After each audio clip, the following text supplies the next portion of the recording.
여러분 안녕하십니까. 정격 시사 고성구입니다.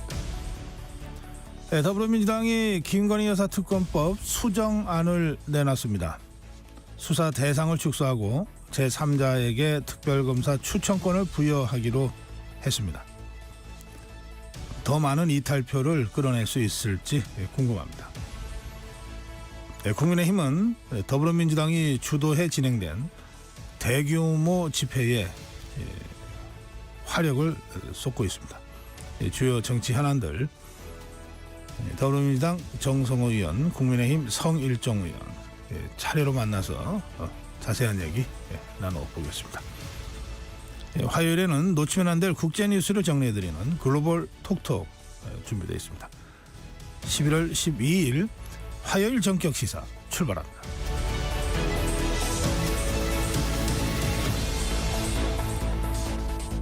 네, 정격 시사는 유튜브 라이브로 실시간 생방송 함께 하실 수 있습니다. 문자 참여해 주십시오. 짧은 문자 50원, 긴 문자 100원, 샵 9730입니다. 콩 어플 무료입니다. KBS 1라디오 채널 정치, 경제, 사회문화 각종 명품 콘텐츠가 지금 여러분을 기다리고 있습니다. 구독과 좋아요 그리고 좋은 댓글로 여러분 KBS 라디오와 함께 해주십시오. 네, 뉴스 브리핑입니다. 한국경제신문 최형창 기자입니다. 최 기자 어서 오세요. 예, 안녕하세요. 네, 명태균 씨와 김영선 전 의원에 대해서 검찰이 구속영장을 청구했습니다. 예, 검찰이 지금 정치자금법 위반 혐의로 두 인물에 대해 구속영장을 청구했습니다.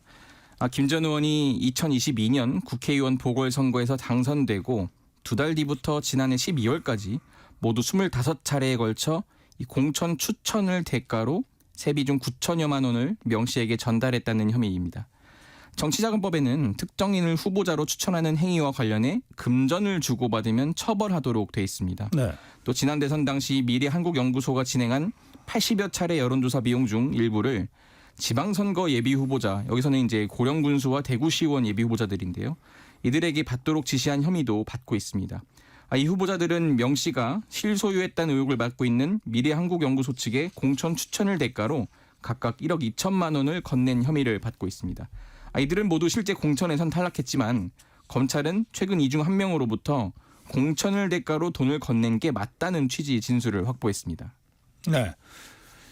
예, 소환 조사한 지 이틀 만에 구속영장을 청구했는데 그 이유가 뭡니까? 예, 증거인멸 우려 때문인데요. 수사팀은 의혹이 불거진 뒤 명 씨가 휴대전화를 폐기한 점에 주목하고 있습니다.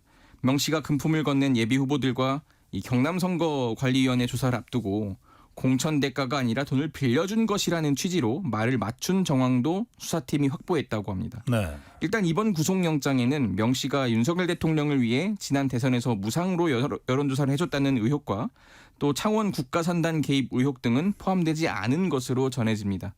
검찰은 관련 의혹에 대해서 추가 수사가 필요하고 범죄 성립 여부 등도 따져봐야 한다고 판단한 것으로 알려졌습니다. 구속 전 피의자 신문은 내일이나 모레 열릴 전망입니다. 네. 민주당이 이번 주 목요일 국회 본회의에서 김건희 여사 특검법을 내기로 했는데 법안을 수정해서 내기로 했습니다. 어떻게 수정하기로 했습니까?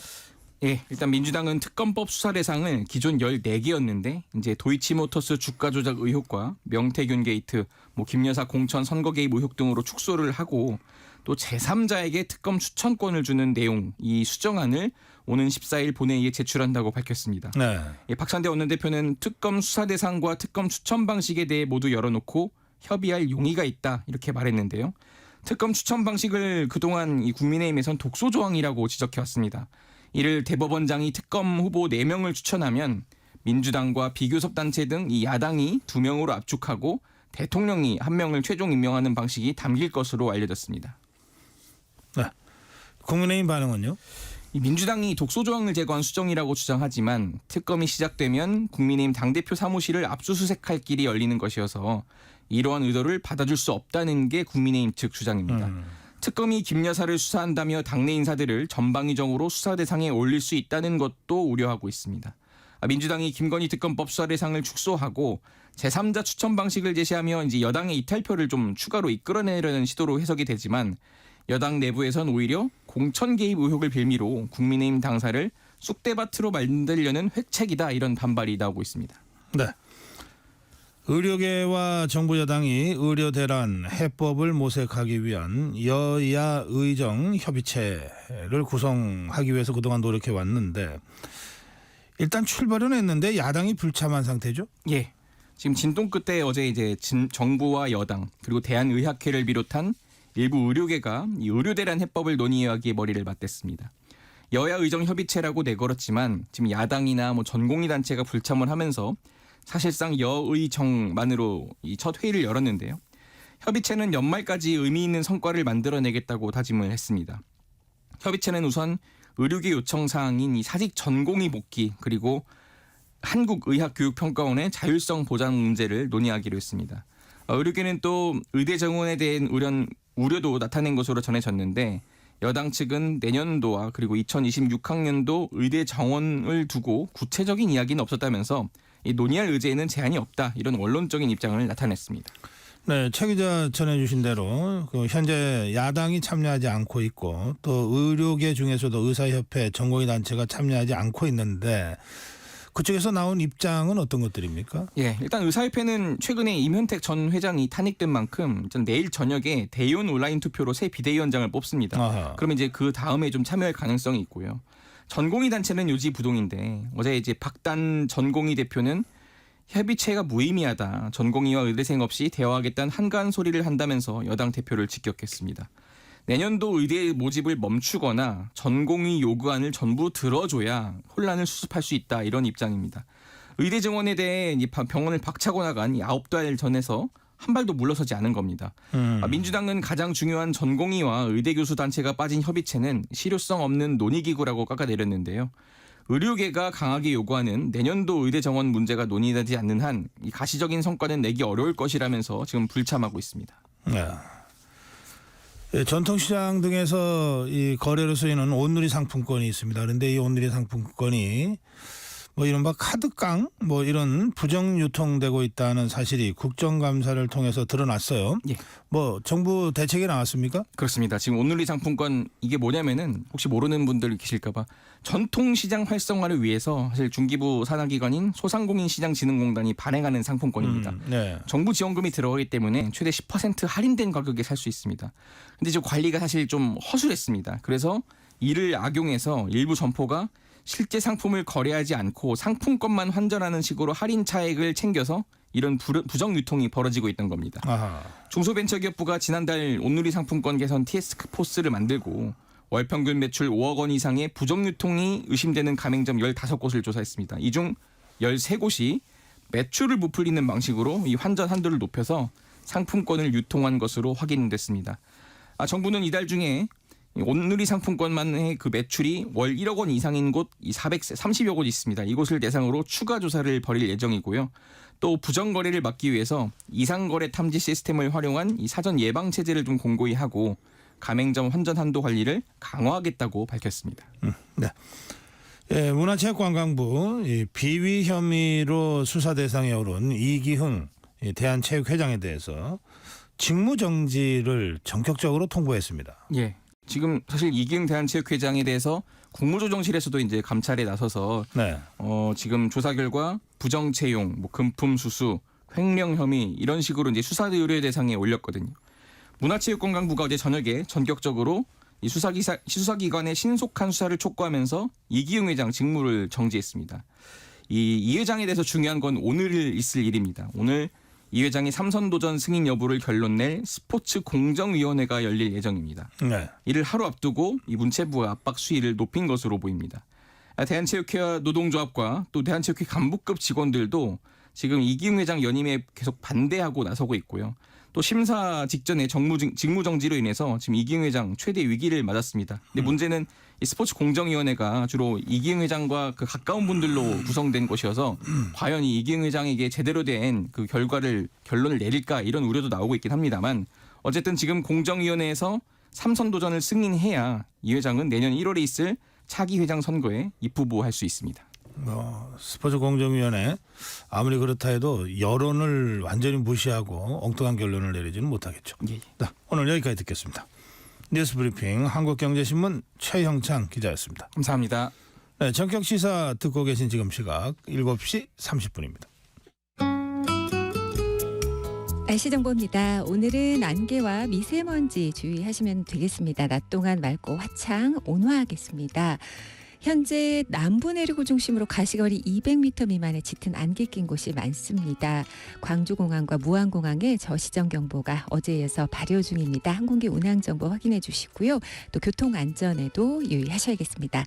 낮 동안에도 서쪽에는 엷은 안개나 먼지 안개 끼는 곳이 있겠습니다. 현재 경기 세종 충남의 대기질이 좋지 않은데요. 오늘 경기 남부와 충청, 전북의 초미세먼지 농도 높게 나타나겠습니다. 오늘 구름 많다가 오전부터 맑아지겠습니다. 아침 기온은 10도 안팎인데요. 낮 기온은 서울 전주 19도, 대전 18도 등 17에서 22도 분포가 되겠습니다. 내일은 동풍의 영향을 받으면서 동쪽을 중심으로 흐린 가운데 영동 및 경북 동해안으로 5에서 10mm, 울산 5mm 미만의 비가 뿌려지겠습니다. 지금 서울의 기온은 12.9도입니다. 날씨 정보였고요. 다음은 이 시각 교통 상황 알아보겠습니다. KBS 교통정보센터의 유아영 씨입니다. 네, 화요일 출근길 정체는 일찍부터 빠르게 늘었습니다. 서울 시내에서는 강변북로 구리 방향 행주대교에서 동작대교까지 막히고요. 50분 정도 걸립니다. 올림픽대로 하남 쪽으로 행주대교부터 한강대교까지 밀리고 더 가서 동작대교 1차로에 고장난 차가 서 있습니다. 고속도로는 제2경인고속도로 성남 쪽으로 문학에서 서창 분기점까지 막히고요. 안현 분기점에서 일직 분기점까지 정체입니다. 영동고속도로 강릉 쪽으론 전 구간 20km 정체인데 반월터널에서 부곡까지와 마성터널부터 양지터널까지 길게 막힙니다. KBS 교통정보센터였습니다.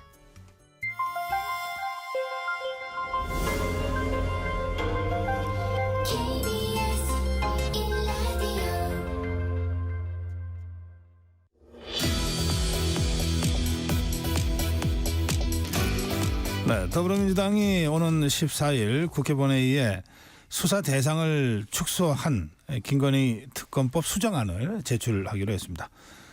이를 포함한 주요 정치 현안들을 말씀 좀 듣겠습니다. 먼저 더불어민주당 정성호 의원 모시겠습니다. 의원님 어서 오십시오. 네, 안녕하십니까. 네. 다들 이 보도할 때 보면 우리 정성호 의원은 이재명 대표의 좌장 이렇게 아닙니다. 좌장 아닙니까? 네네. 예, 지역구가 경기도 동두천시, 양주시 그리고 연천군 갑. 실제로는 양주시죠? 네, 그렇습니다. 네네. 네, 거기 저 신도시 옥정 중심으로 인구가 굉장히 많이 유입하고 있던데. 옥정 회천 신도시가 계획 인구가 한 16만 명 정도 되는데요. 네, 지금 한 10만 이상 입주해 갖고 네, 상당히 이제 도시화가 됐습니다. 이제는. 예, 서울하고 워낙 가깝고요. 네네, 예. 네. 자, 이 지금 저 상임위는 어디이신가요? 지금 기획재정위원회. 아, 기재위시군요. 예. 자, 현안에 대한 질문부터 좀 드리겠습니다. 그 김건희 여사 특검법 수사 대상도 좁히고 제3자가 추천하는 방식으로 수정안을 내겠다고 하는 당의 입장이 발표가 있었습니다. 네네. 왜 그렇게 한 겁니까? 어쨌든 그 국민들이 김건희 여사에 관련된 의혹을 좀 해소해라라고 하는 여론이 굉장히 큽니다. 관련해 갖고 김 여사에 관련된 모든 의혹들을 다 담았는데 좀 과한 부분도 좀 있다고 좀 보여지고요. 어쨌든 이게 여당의 동의를 받아야 이게 뭐 재의결했을 때 통과되지 않겠습니까? 그래서 그런 면에서 여당과 좀 합의를 촉진하기 위해서 수사 대상을 좀 축소했었고 또 특검을 누가 추천하느냐 네. 이 문제가 있는데 특검 추천을 뭐 야당 측에서만 추천하는 게 아니라 제3자가 추천하는 방식도 고려하겠다는 식으로 좀 고치는 것 같습니다.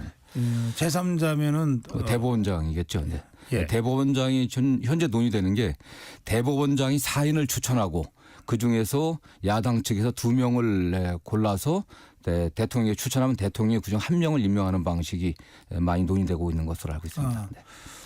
지난번에 해병대원 특검법 관련해서 한동훈 대표가 제3자 추천 방식을 얘기했을 때도 네네. 그 제3자가 대법원장이었잖아요. 네, 그렇습니다. 그러면 한동훈 대표를 의식한 수정안이라고 봐도 됩니까? 뭐 한동훈 대표라기보다도 어쨌든 네. 여야가 좀 합의할 수 있는 그런 안을 제시한 거죠. 네. 네. 근데 저는 뭐 한동훈 대표가 김건희 여사 특검 관련해 갖고 특검을 할 의지가 있다고 하면은 같이 논의의 테이블에 나와서 논의를 해야 될 것으로 보고 있습니다. 네. 그런데 이게 14일 본회의에 일단 처리는 예정돼 있잖아요. 네네. 그러면 그것도 늦출 수 있습니까? 상정은 돼 있거든요. 예. 상정은 돼 있는데 물론 뭐 저는 그냥 상정이 돼 있다고 하더라도 상정이 돼 있는 상태이기 때문에 그 상정안에 대한 수정안을 내는 거거든요. 네. 그렇기 때문에 14일 본회의 전에 수정안이 나오면 되겠지만은 만약 여당에서 네. 합의 여지가 있다고 한다면 저는 뭐 네. 뒤로 미룰 수도 있다고 봅니다. 그거는 여당에서 한동훈 대표가 특검을 우리도 하긴 하겠다.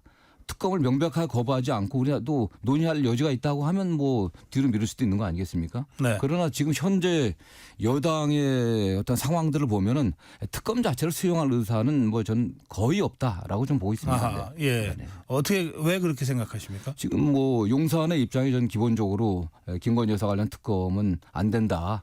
대통령이 지난번 회견 내용을 보더라도 특별감찰관, 제2부속실 설치 이런 정도는 받아들여도 특검은 안 된다는 게 보면 분명히 나타났다고 보고 있습니다. 그렇기 네. 때문에 한동훈 대표가 국민들의 뭐 9대1로 9대1로 국민들이 김건희 여사에 대한 의혹을 해소하기를 바란다고 말씀은 했지만 저는 수용하기는 불가능하다고 보고 있습니다. 네. 네. 결국 한동훈 대표도 윤석열 대통령 생각대로 움직일 수밖에 없다 이렇게 보시는 것 뭐 같습니다. 그럴 수밖에 없지 않겠습니까? 어쨌든 뭐 여당 대표와 대통령이 갈등하고 대립하는 게 굉장히 이상한 모습 아니겠습니까? 최근에 여론조사 라든가 여론의 흐름을 보게 되면은 네. 여당의 지지율도 좀 뭐 떨어지는 경향이 특히 한동훈 대표에 대한 지지율이 상당히 떨어지는 네. 그런 경향들이 나타나고 있는데 결국 그게 대통령과의 갈등 아니겠습니까? 그렇기 때문에 한동훈 대표도 뭐 대통령 뜻을 따라갈 것으로 좀 보고 있습니다. 네. 그 말씀을 그렇게 하시니까 이재명 대표나 또 조국혁신당의 조국 대표나 또 더불어민주당의 박지원 의원이나 이런 몇 사람들이 한동훈 대표를 막 응원하면서 좀 소신대로 해라. 국민 투표에 맞춰서 해라. 예, 예. 뭐 그렇게 막 했던 게 보도가 됐던데 네, 예. 그 효과가 없었나 봐요. 그러면. 모르겠습니다. 야당 입장에서야 예. 뭐 여당 당 대표와 대통령이 갈등하는 모습이 야당은 뭐 보기 좋지 않겠습니까? 네. 그래서 뭐 그런 말씀을 한 건데 다만 한동훈 대표가 어쨌든 정치적인 나름의 목표가 있는 거 아니겠습니까? 그렇다고 하면 본인이 여러 차례 얘기했습니다. 국민을 보고 가겠다. 국민의 눈높이에 맞추겠다고 했으면은 저는 국민들이 지금 원하는 길로 가는 게 본인도 살고 길게 봤을 때 여당도 국민적 신뢰를 회복하는 게 아닌가. 더 크게는 대통령께서 국정 동력을 회복하려고 하면은 네. 김건희 여사 문제는 결국 특검으로 해결하는 게 그게 그 정직한 길이 아닌가 생각합니다. 네. 네. 지금 정성호 의원께서는 이제 쭉 그런 취지로 설명을 하시는데 이런 문제 제기가 있을 수 있겠습니다. 아니 그럴 거면 좀 진작에 하지. 뭐 14일 날 처리한다 그래놓고 불과 이틀 앞두고 수정안 낸다 그러고 그러면 이제 이런 식의 수정안이 나오는 과정에서 더불어민주당 내부에서도 좀 진통이 있었다는 뜻입니까? 뭐 그런 건 없었고요. 네, 그런 건 없었고 어쨌든 가장 중요한 게 네. 국민들이 김건희 여사 관련된 의혹들이 해소되길 바라고 그중에서도 그 도이치모터스 주가 조작 관련해서는 네.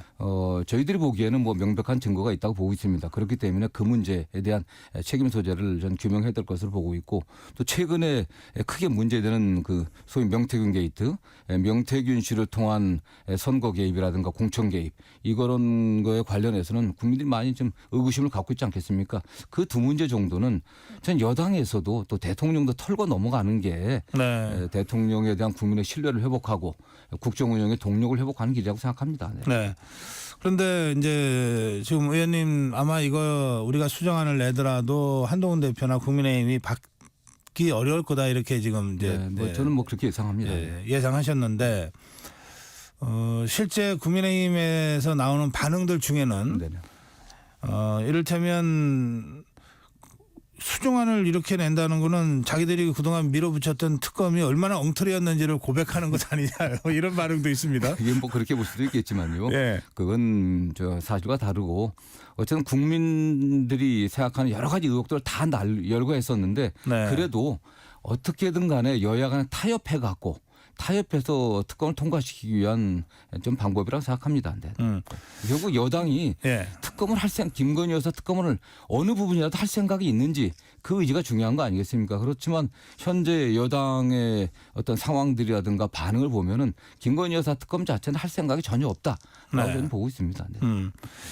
그런가 하면 국민의힘 쪽에서는 이게 국민의힘이 결국은 쑥대밭이 될 거다. 이걸 받는 순간 이게 공천 의혹이 그 수사 대상이 되면 그게 어디 김건희 여사 한 사람에 국한되겠느냐.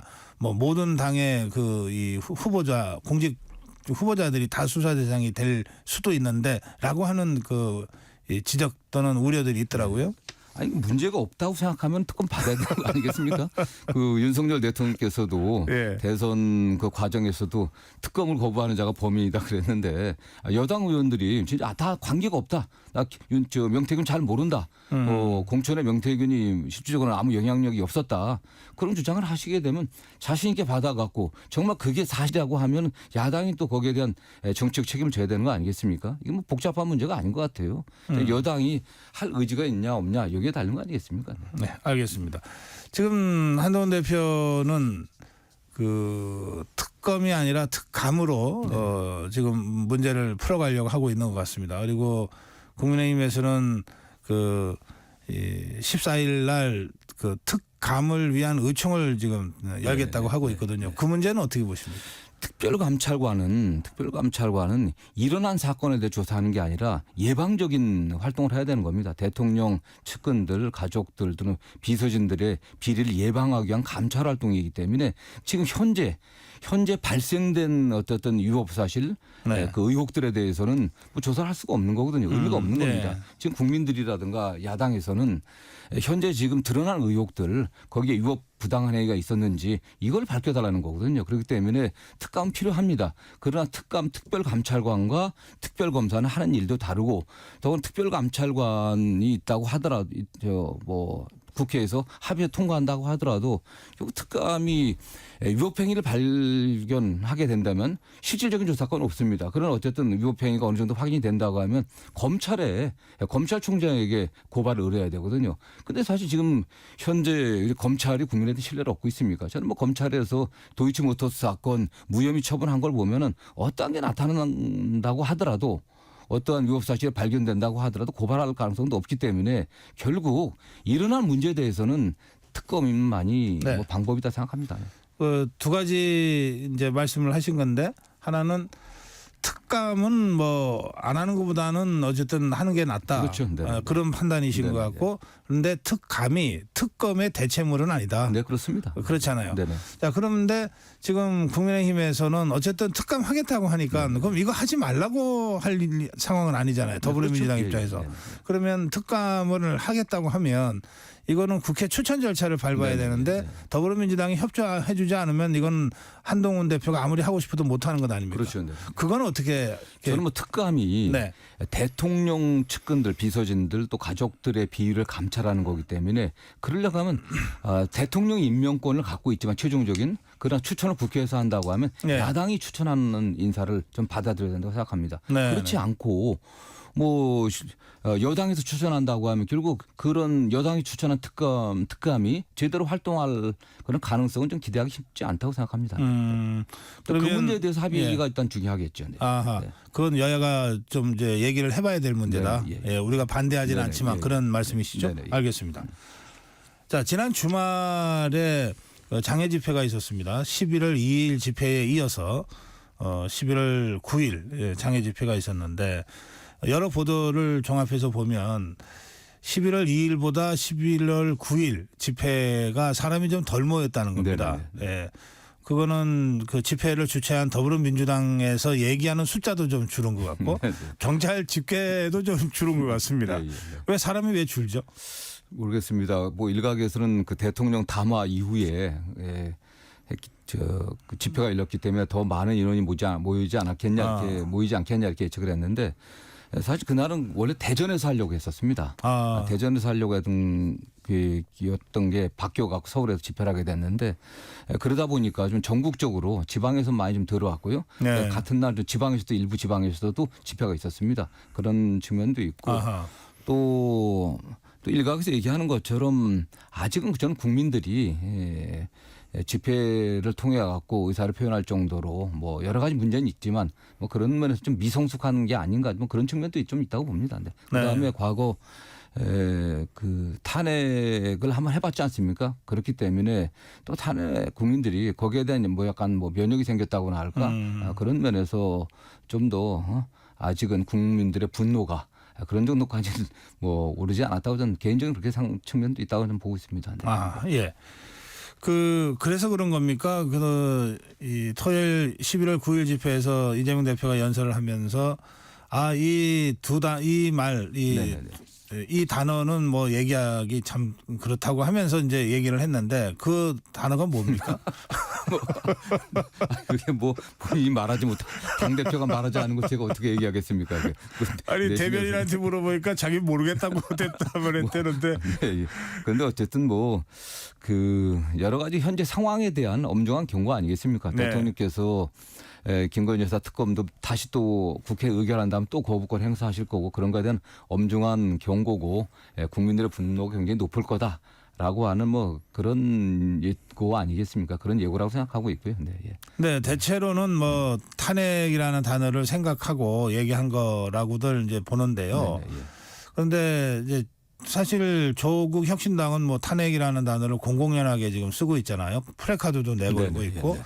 또 일부 이 시민단체에서도 아예 탄핵을 전면으로 내건 그 활동을 쭉 해오고 있는데 더불어민주당이 사실상 탄핵을 얘기하면서도 탄핵이라는 단어는 쓰지 않는 뭐 홍길동 얘기 같은데 왜 그런 겁니까? 예. 저는 그렇습니다. 탄핵은 국회에서 과반의 발의로 또 3분의 2의 의결로 이제 통과를 하는 거 아니겠습니까? 네. 그래야 헌법재판소 넘어가는데 저는 기본적으로 탄핵 국민들이 한다고 생각합니다. 네. 국민들의 다수 의견이 지금 현재 대통령을 헌정 중단을 통해서라도 그 자리에 둬서는 안 되겠다라고 하는 정도의 국민들의 어떤 의견이 모아져야 된다고 생각하고요. 그러한 국민들의 의견은 국회가 대리하는 거 아니겠습니까? 대통령 국민이 뽑은 거거든요. 그렇기 때문에 국회가 저는 뭐 앞서 나가는 게 좀 바람직하지 않다고 저는 개인적으로 생각합니다. 예. 국민적 여론들이 정말 지금 우리 국가를 위해서는 이 대통령이 더 이상 그 자리에 있어서는 안 되겠다는 정도의 어떤 합의가 좀 객관적으로 표출돼야 된다고 좀 보고 있고요. 그게 결국 뭐 지난번 박근혜 대통령 때는 엄청난 규모의 국민들이 밖으로 나오지 않았습니까? 그런 정도를 국회가 대신한 거고 그렇기 때문에 그게 여당에 대한 압박도 된 거고 헌재에서도 그런 점들을 고려했다고 보고 있습니다. 근데 현재 상황이 그런 상황 정도는 아니고 민주당은 지금 과반이 넘는 정당이기 때문에 책임 있게 해야 되지 않겠습니까? 좀 더 국민들의 여론을 수렴하고 하는 그런 과정들이 필요하다고 보고 있습니다. 네. 알겠습니다. 집회와 관련해서 어제 신경민 전 의원이 이런 분석을 내놨어요. 집회에 누가 나갔는가도 중요하지만 마땅히 집회에 나올 것으로 예상됐던 사람들이 안 나온 사람들이 꽤 있대요. 누군지 얘기하면은 그 사람이 어떻게 안 나왔냐고 할 정도의 사람들이 있대요. 그러면서 뭔가 집회의 동력이 떨어진 것 같다. 또 이재명 대표의 사법 리스크가 어떻게 현실화될지를 조금 관망하는 분위기가 확실히 있는 것 같다. 이런 분석을 내놨는데요. 조금 전에 말씀드린 것처럼 네. 지난 토요일의 집회가 우리 지방에서 대전 쪽에서 하려고 했다가 바뀐 거거든요. 선거 네. 바뀌는 바람에 그런 측면도 있고 예. 또 최고위원들도 지방에서도 집회가 있었습니다. 그래서 예. 최고위원 두 분도 지방에 있는 집회를 또 주도하느라고 못 오신 경우도 있기 때문에 뭐 특정 의원이 나왔냐 안 왔냐는 별 의미가 없는 것 같습니다. 사실. 네. 지금 당내 분위기가 이재명 대표 사법 리스크와는 관계없이 안정적으로 잘 유지되고 있다 이런 그렇죠. 말씀이시죠? 특검은 뭐 이재명 대표의 네. 사법 리스크를 일각에서는 이재명 대표의 사법 리스크를 방어하기 위해서 방탄용 집회고 방탄용 특검이라고 얘기하지만 특검은 특검이고 집회는 집회입니다. 네. 이재명 대표의 재판은 재판이기 때문에 저는 뭐 이재명 대표의 사법 리스크 또 재판이나 네. 또 특검과 또 집회와 이 두 가지 사이에는 뭐 관계가 없다고 생각합니다. 15일이 이제 공직선거법 1심 선고 날인데요. 네. 어떻게 좀 예상하세요? 뭐 저는 뭐 일관되게 이 공직선거법 두 가지 허위사실 유포는 저는 구속 요건에 해당하지 않는다라는 전 생각입니다. 저는 뭐 저도 법률을 공부한 사람으로서 네. 누굴 잘 안다 모른다 하는 문제를 어떻게 사실로 바꿔갖고서 행위로 바꿔갖고서 그걸 기소할 수 있는지, 그다음에 공무원으로서는 뭐 상급기관인 국토부의 여러 가지 명령이라든가 확인 지시 같은 걸 그 압박을 넘어서 압박으로 느낄 수 있는 거거든요. 그 압박을 뭐 협박으로 표현한 그런 표현의 차이의 문제이기 때문에 둘 다 구속 요건에 해당하지 않고 네. 저는 뭐 죄가 안 된다고 생각합니다. 저는. 25일은 위증교사 네네네. 재판이 있는데요. 네네. 그 위증교사 1심 선고는 어떻게 예상하세요? 저도 위증교사도 마찬가지입니다. 사실은 뭐 지금 나온 게 이재명 대표와 그 위증했다고 하는 그 김진성 씨사의 그 대화 녹음 아니겠습니까? 저는 근데 실제로 뭐 위증교사 그걸 위증교사라고 아예 볼 수 있는지, 어쨌든 있는 그대로 사실 그대로 또 기억나는 대로 얘기해달라고 여러 차례 얘기했거든요. 그게 그 재판을 해보던 피고인으로서 관련자에게 사실 그대로 얘기해달라고 하는 걸 꼭 위증 교사로 볼 수 있는지, 그다음에 거기에 대해서 그 해당 당사자가 영향을 받지 않았거든요. 저는 그렇기 때문에 이건 위증 교사의 구속 요건에 해당하지 않는다고 저는 그것도 보고 있습니다. 네. 예. 그 위증교사는 이제 25일 날 있을 거니까 조금 시간이 있다고 보고요. 15일은 당장 이번 주 금요일 아닙니까? 네네. 그 공직선거법 관련해서는 검찰의 구형이 2년이 나왔거든요. 징역형 네네. 2년. 네네. 이게 공직선거법 위반 사건으로는 좀 이례적으로 좀 형량이 좀 무겁게 구형됐다고 하는 네네. 평가들이 있던데요. 예. 저도 공직선거법 사건을 많이 다뤄봤습니다. 네. 허위사실 유포에 관련해서는 제가 직접 재판도 많이 해봤는데 네. 허위사실, 그러니까 당선 목적 허위사실 유포에 대해서 실형을 구형한 건 저 실제로 처음 봅니다. 아하. 낙선 목적 상대방을 비방해 갖고 상대방에 관련된 허위 사실을 갖다 유포한 경우는 뭐 실형을 구형하는 경우도 있지만, 자기 자신에 관련해 갖고 내가 당선되기 위해서 좀 더 과장하거나 그 과정에서 허위 사실이 나온 경우 같은 경우는 없거든요. 네. 매우 이례적인 겁니다. 저는 오히려 검찰이 오히려 이게 무죄 가능성이 높은 사건이기 때문에 그냥 뭐 아니면 도식으로 이게 구형한 게 아닌가 그런 생각을 해봅니다. 네. 뭐 아니면 도식으로 검찰이 구형을 한 거다. 그런데 이제 정성호 의원 본인은 이거는 그 죄가 성립되기 어렵다. 네. 이렇게 보시는 네. 거죠. 이제 그러면 오히려 이 1심 선고가 그동안 이재명 대표가 정말 억울하게 공격당한 것을 드러내는 재판이 네. 될 수도 있는 거 아니에요. 네, 네. 또는 그렇게 될 거라고 예상하시는 거 아니에요. 예. 그러면 국민들한테 알리는 게 좋지 않겠어요? 그 재판 공개 문제인데요. 저는 뭐 판결 선고되면은 뭐 알려줄 네. 사실이지, 재판의 뭐 중계에 관련해 갖고 뭐 이명박 대통령, 박근혜 대통령 말씀하시는데 그럼 전직 대통령들 아니었습니까? 그리고 네. 되게 중대한 사건이고 국정농단으로 혐의를 받아갖고 재판 회부된 사건이고, 이재명 대표 이 사건은 그냥 제1야당의 당대표입니다. 대통령의 그 대선 경쟁자였는데 민주당 입장에서는 이건 정치보복이고 네. 정치 탄압적 수사였고 사후도 매우 경미합니다. 사실은. 이런 걸 갖고서 만약 그것도 1심을 공개한다고 하면은 뭐 모든 사건 다 공개하는 거 아니겠습니까? 이건 저는 뭐 그 자체가 어쨌든 피고인에 대한 어쨌든 명예훼손이라든가 또는 모든 의미가 더 어떤 모욕적인 그런 행태가 아닌가 생각합니다. 그러면 지금 국민의힘이나 한동훈 대표가 계속해서 이 1심 선고 공개, 네. TV 생중계를 요구하는 거는 이재명 대표를 모욕 주기 위한 것이다. 근데 뭐 그렇게 생각합니다. 그리고 오히려 이게 그런 요구가 네. 오히려 법원을 압박하는 게 아닌가라는 생각을 합니다. 법원을 압박하는 네, 겁니까? 네. 예. 지금 사실 법원 압박 말씀을 하시니까 이재명 대표의 지지자들이 그 무죄 탄원을 지금 사법부에다 계속 제출하고 있고 다양한 형태로 지금 활동을 하고 있는데 뭐 피고인이나 피고인을 지지하는 입장에서는 뭐 할 수 있는 그런 행동이라고 생각하지만 이 정도가 좀 지나치면 사법부에 대한 압박이 될 수 있고, 또 얼마 전에 김태규 방통위 직무대행과 국회 네네. 그 언쟁 과정에서 뭐 무슨 저 판사 출신 뭐 이런 그 법관 출신 네네. 뭐 이런 얘기가 나오자마자 그 다음날 바로 징계가 나가고 네. 또 그런가 하면은 검찰 예산은 500억 깎는데 법원 예산은 240억인가를 막 증액해주고 당근과 채찍을 같이 쓰시는 건가요? 사법부를 향해서? 아니 저는 뭐 대한민국의 우리 법관들이 그런데 영향을 받는다고 생각하지 않습니다. 저는 예. 뭐 양형에서 좀 선처를 바라는 탄원서는 흔히 있는 얘기입니다. 네. 네. 탄원서가 뭐 몇만 장이니 100만 장이 됐다고 해서 판사들이 거기에 영향을 받는다고 생각하지는 않고요. 네. 그다음 국회의원이 김태규 그 방통위원장 관련해 갖고 얘기한 예. 건 매우 부적절한 발언이었고요. 네. 본인이 바로 당직 사퇴하고 아, 예. 법원에 대해서 정중하게 사과를 했습니다. 저는 그렇기 때문에 그다음에 예산 문제는 이 특활비 문제는 뭐 법무부만 해당한 게 아니라 특활비나 특경비 같은 경우는 좀 사용 내역을 제대로 좀 밝혀라. 네. 수사에 지장이 없는 선에서 좀 밝힐 부분이 있는데 전혀 밝히지 않았기 때문에 그렇게 된 거지. 그리고 뭐 법원 같은 경우는 그 국선부인원 예산이 굉장히 많이 늘었습니다. 아, 예. 국민의 권익 보호 차원에서 그렇게 한 겁니다. 네. 알겠습니다. 다 이유 있는 행동이었다. 오늘 말씀 여기서 줄여야 되겠네요. 말씀 잘 들었습니다. 감사합니다. 네. 더불어민주당 정성호 의원이었습니다. 고맙습니다. 네, 수고하십시오.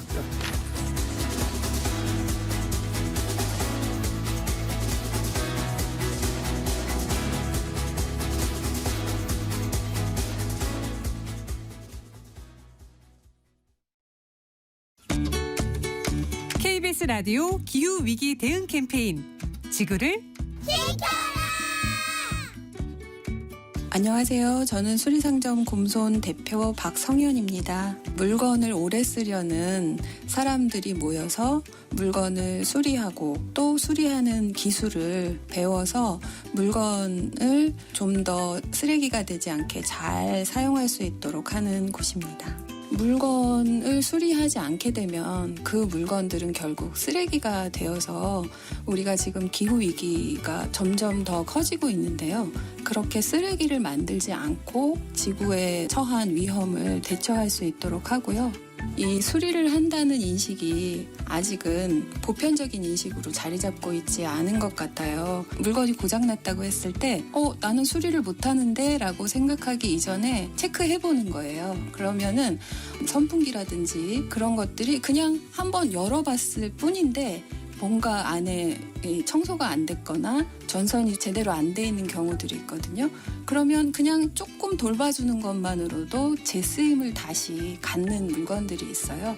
그래서 한번 스스로 물건을 고쳐보려는 노력을 해보시는 것이 좋고, 내 물건이 고장나고 헤어졌을 때 그 물건을 돌아보고 오래 사용하려는 노력을 하다 보면 그 수리 자체가 또 제게 주는 기쁨들이 있어요. 그래서 그런 기쁨도 함께 누리시면서 같이 수리하는 문화를 만들어 나갔으면 좋겠습니다. 뜨거워지고 있는 지구. 지금 우리의 문제입니다. KBS 라디오 기후위기 대응 캠페인 지구를 지켜라 였습니다.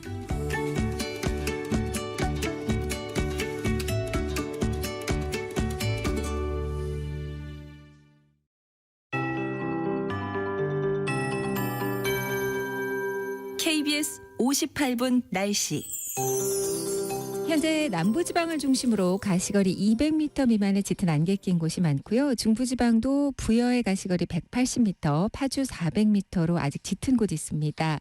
오전까지는 안개가 내내 지속되겠고요. 논산은 연무 형태인데 낮 동안에도 이렇게 서쪽에는 안개가 10개 남거나 먼지 안개로 남아있을 수 있겠습니다. 교통안전에 유의해 주시고요. 광주, 무안, 사천공항에는 어제에 이어서 오늘도 저시정 경보가 발령 중이라는 것 참고하시기 바랍니다. 오늘 전국에 구름 많다가 오전부터 구름 거치면서 맑아지겠습니다. 내일은 가끔 구름 많겠는데 동쪽은 동풍의 영향으로 흐리겠습니다. 영동 및 경북 동해안으로는 5에서 10mm의 비가 뿌려지겠습니다.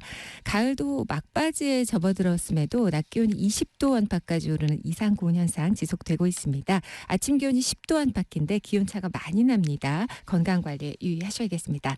낮 기온 서울, 전주 19도, 대전 18도, 그리고 지난 주말 불꽃축제가 열렸던 부산 22도로 주요 도시들 중 상대적으로 높은 기온 예상됩니다. 17에서 22도 분포고요. 내일은 아침 기온이 다소 내려가면서 서리가 내리는 곳이 있을 걸로 보여지니까 이 점 주의하시기 바랍니다. 내일부터는 오후에 동해안의 너울성 파도가 높아집니다. 지금 서울의 기온은 11.1도, 습도는 71%입니다. 강혜종입니다.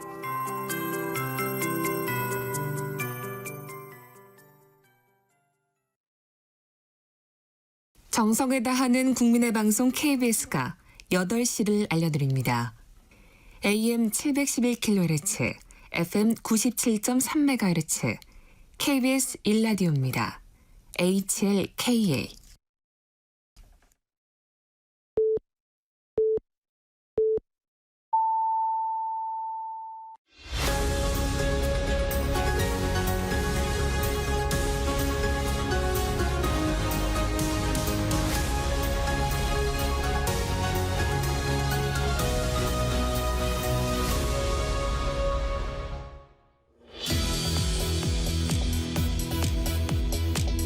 네, KBS 라디오 전격 시사입니다. 네, 전국 현안 짚어드리고 있습니다. 이번에는 국민의힘 성일정 의원 모시겠습니다. 의원님 어서 오십시오. 예, 안녕하십니까. 네, 성일정 의원님 지금 국방위원장 맡고 계신가요? 네, 그렇습니다. 국회 상임위 국방위원장 맡고 계시고 지역구는 저 서산, 태안, 충청남도에. 예, 그렇습니다. 예. 네. 우선 11월 15일 이재명 대표의 공직선거법 1심 선고 이 주제부터 좀 다뤄보겠습니다. 조금 전에 그 더불어민주당 정성호 의원은 무죄를 확신하는 어떤 개인적인 소신을 가지고 이렇게 쭉 설명을 하고 가셨어요. 의원님은 어떻게 보십니까? 이 선거법 1심 선고요. 무죄가 나온다면 대한민국 법원이 존재할 수가 없지요. 네. 이 건은 이제 두 가지로 볼 수 있지 않겠어요? 선거법 위반 사항하고 위증교사 문제인데 네. 우선 국민들께서 아주 쉽게 이 사건에 대해서 설명을 드리면 네. 또 시계열별로 시간별로 이렇게 말씀을 드리면 이게 이제 대통령 선거 때 나온 일인데요. 21년도 8월 31일 날 21년도 8월 31일 날 화천대유는 누구 겁니까 하고 경기경제신문에서 문제를 쓰잖아요. 글을 네. 쓰잖아요. 네. 문제를 제기를 합니다. 그 전부터도 이 사건이 다 알고 있었어요. 그거는 더불어민주당 경선 때군요. 그렇습니다. 네. 그래서 이 사건이 나오고 21년도 9월 15일 날 이낙연 후보 측에 그 한 분이 이 이규민 의원이 이거를 폭로를 합니다. 그리고 17일 날 이낙연 대표가 이 문제를 제기를 합니다. 네. 화천대유는 누구 겁니까를 8월 30일 날 나왔고 9월 15일과 17일에 이재명 대표 이낙연 후보 측에서 이 문제를 제기를 하지요. 그런데 요게 사건이 SBS에 나가가지고 이재명 대표가 김문기 씨를 모른다 한 것은 21년도 12월 22일이에요. 그러면 그 전에 대권 행보에 있어서 가장 큰 걸림돌이 이 대장동 사건 아닙니까? 그런데 이 대장동 사건은 이재명 대표께서 단군 일의 최대 치적 사업이라 그랬어요. 그렇게 얘기했죠. 본인의 최대 치적 사업에 그 행정의 총 실무를 맡고 있는 김문기를 모른다? 아니 화천대유는 누구 겁니까? 8월 30일 날부터 언론에 썼고요. 네. 당내 경선 과정에서 상대 후보에 의해서 문제 제기를 9월 15일, 17일이 제기됐고 12월 달 SBS 프로 나와가지고 나 그 사람 모른다 말이 돼. 본인의 단군 일의 최대 치적 사업을 네.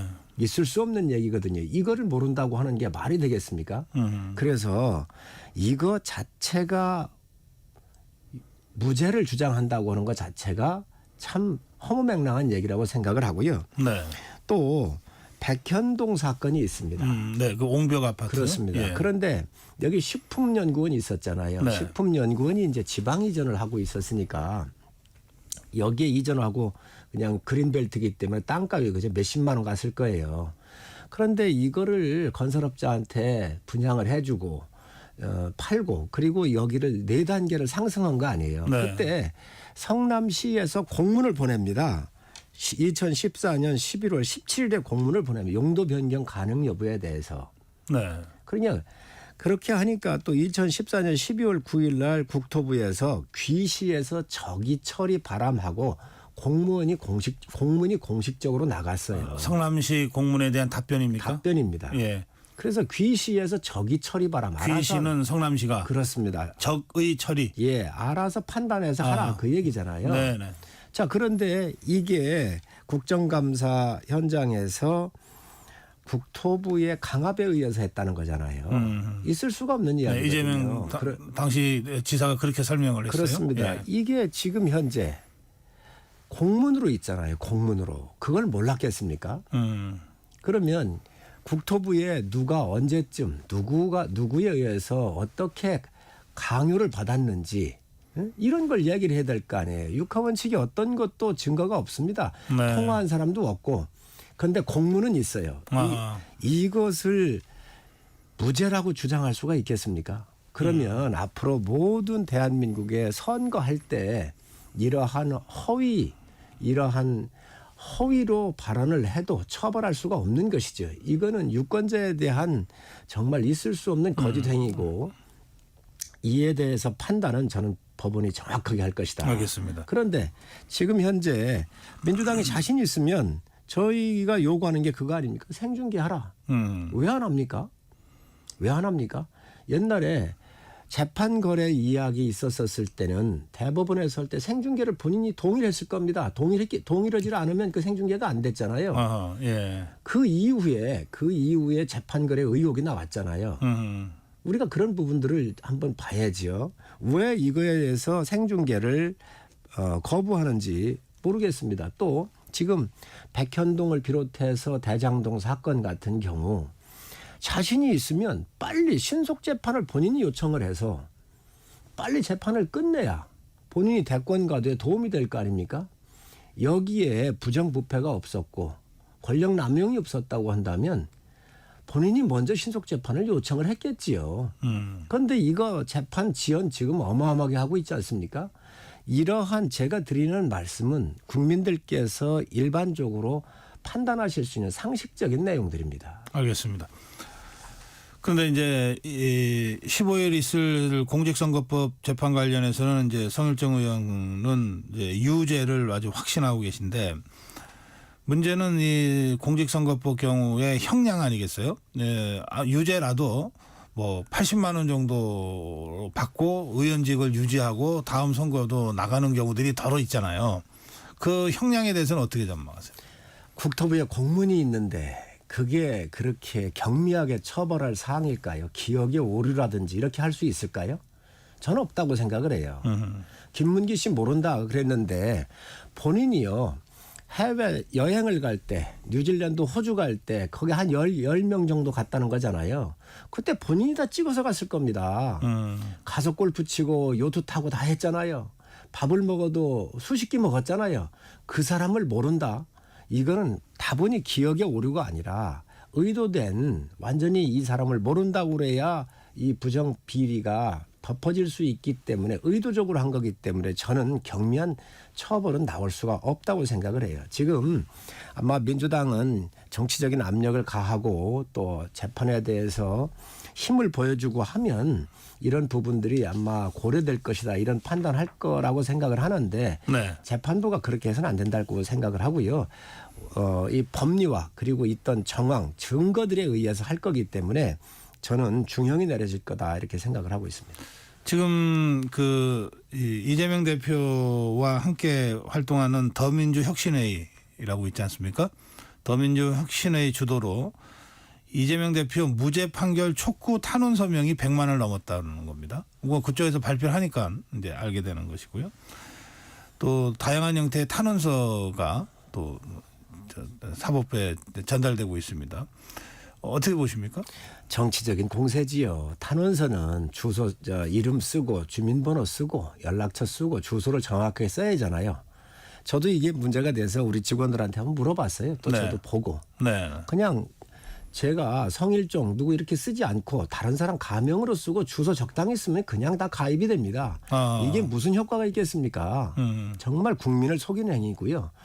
100만 명이 넘었던데 이거 전부 다 이런 것들이 지금 이재명 대표하고 연결되어 있는 실상이다 이렇게 생각을 합니다. 그 장외 집회도 그 일환이라고 보십니까? 그렇지요. 지금 장외 집회 나가는데 명분이 뭐지요? 탄핵 아닙니까? 그러면 대통령이 어떤 헌법이나 법률을 위반을 했지요?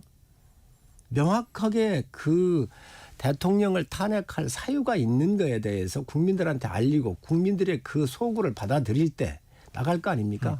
근데 그런데 더불어민주당은 탄핵은 아니라고 그럽니다. 공식적으로 탄핵이라는 단어는 안 쓰고 있습니다. 뭐 두 글자라 뭐 말하기 싫다고 그랬잖아요. 예. 할 수 없는 말이라고 그랬잖아요. 네. 그런데 이미 누가 봐도 지금 이 사법 리스크에 대한 방어용으로 지금 현재 하고 있는 것은 국민들이 다 알고 계시죠.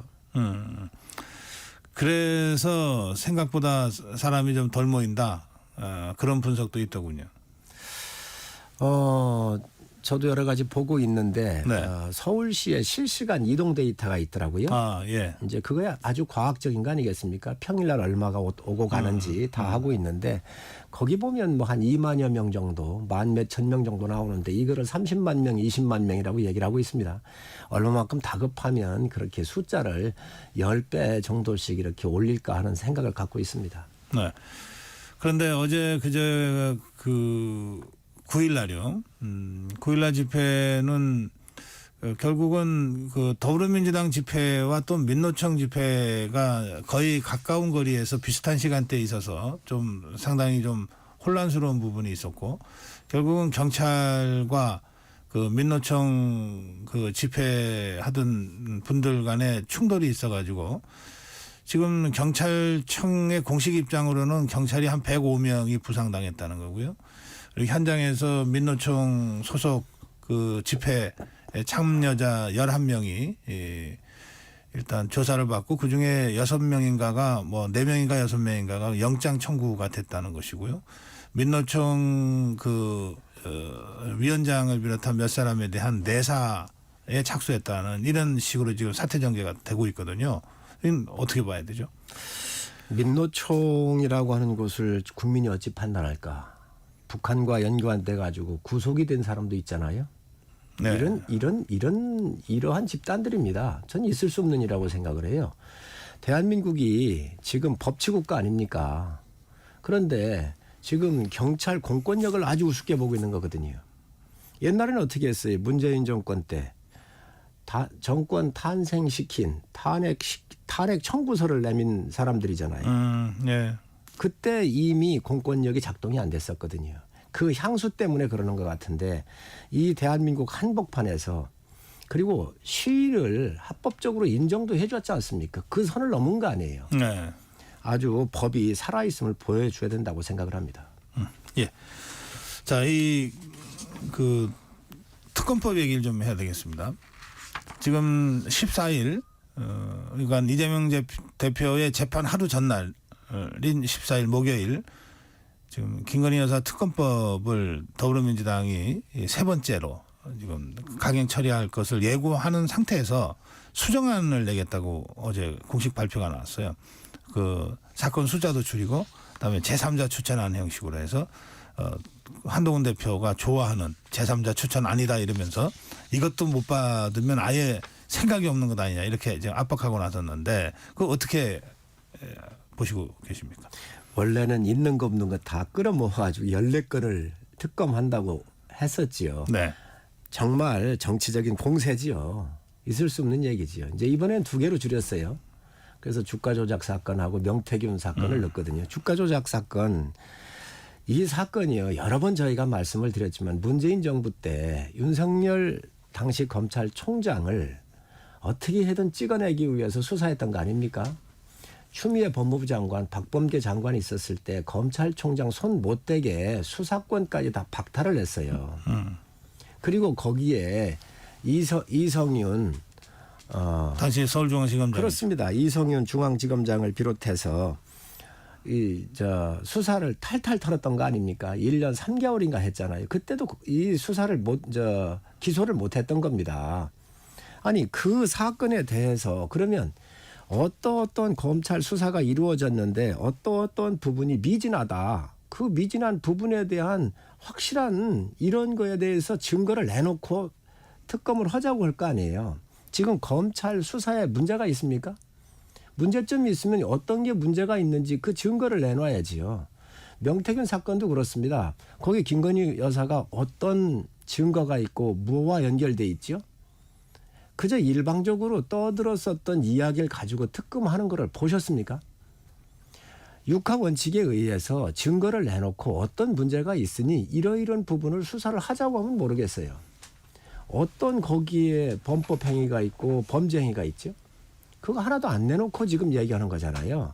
이 또한 이재명 대표 방탄을 위한 국민 시선 돌리고 방탄을 위한 목적으로 하는 이러한 정치적인 공세라고 생각을 합니다. 네, 더불어민주당 쪽에서는 이제 뭐 이른바 독소 조항도 좀 줄이고 제3자 추천 형식으로 바꾸고 사건 개수도 줄였다. 그리고 이제 강행 처리를 하면 뭐 국민의힘이 협의에 응하지는 않겠지만 일단 강행 처리가 되지 않겠어요?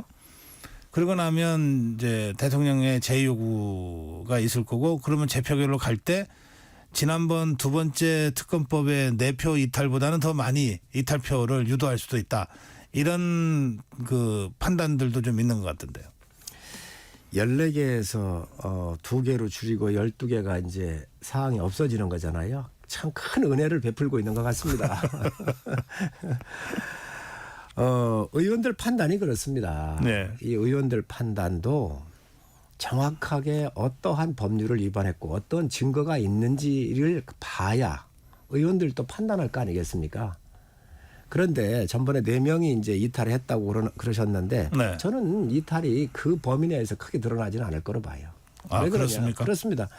여기에 검찰에서 다 수사를 했고요. 또 그 수사 심의까지 개최를 해서 통과가 된 거 아니에요. 그러면 그 수사에 어떤 부분에 이러이런 증거가 있는데 이 부분이 미진하니 해달라고 했는데 그러한 구체적으로 요구하는 건 하나도 없고 그냥 정서적으로만 밀고 있는 거잖아요. 네. 어쨌든 대통령께서 진솔한 사과도 있으셨고 하기 때문에 네. 저희 의원들 사이에서는 이 부분에 대해서는 이탈이 없을 겁니다. 알겠습니다. 지난 7일 있었던 윤석열 대통령의 기자회견과 대국민 사과 이게 하나의 전국의 어떤 그 좀 변곡점이 됐다. 좀 전국 분위기를 좀 바꾸는데 계기가 됐다 이렇게 보십니까? 아니면 일각에서 뭐 야권에서도 그렇지만 그 국민의힘 안에서도 안 하느니만 못한 기자회견이었다. 뭐 또는 이제 남은 건 탄핵밖에 없다. 예, 야권의 반응은 특히 그렇게 좀 격렬했는데 어느 쪽이십니까? 지금은 어떤 형태로든 민주당을 지지하는 분들은 어떤 사과도 받아들일 준비가 안 돼 있습니다. 그렇기 때문에 저희 지지자들과 중도에 계신 분들한테 메시지를 드리는 거잖아요.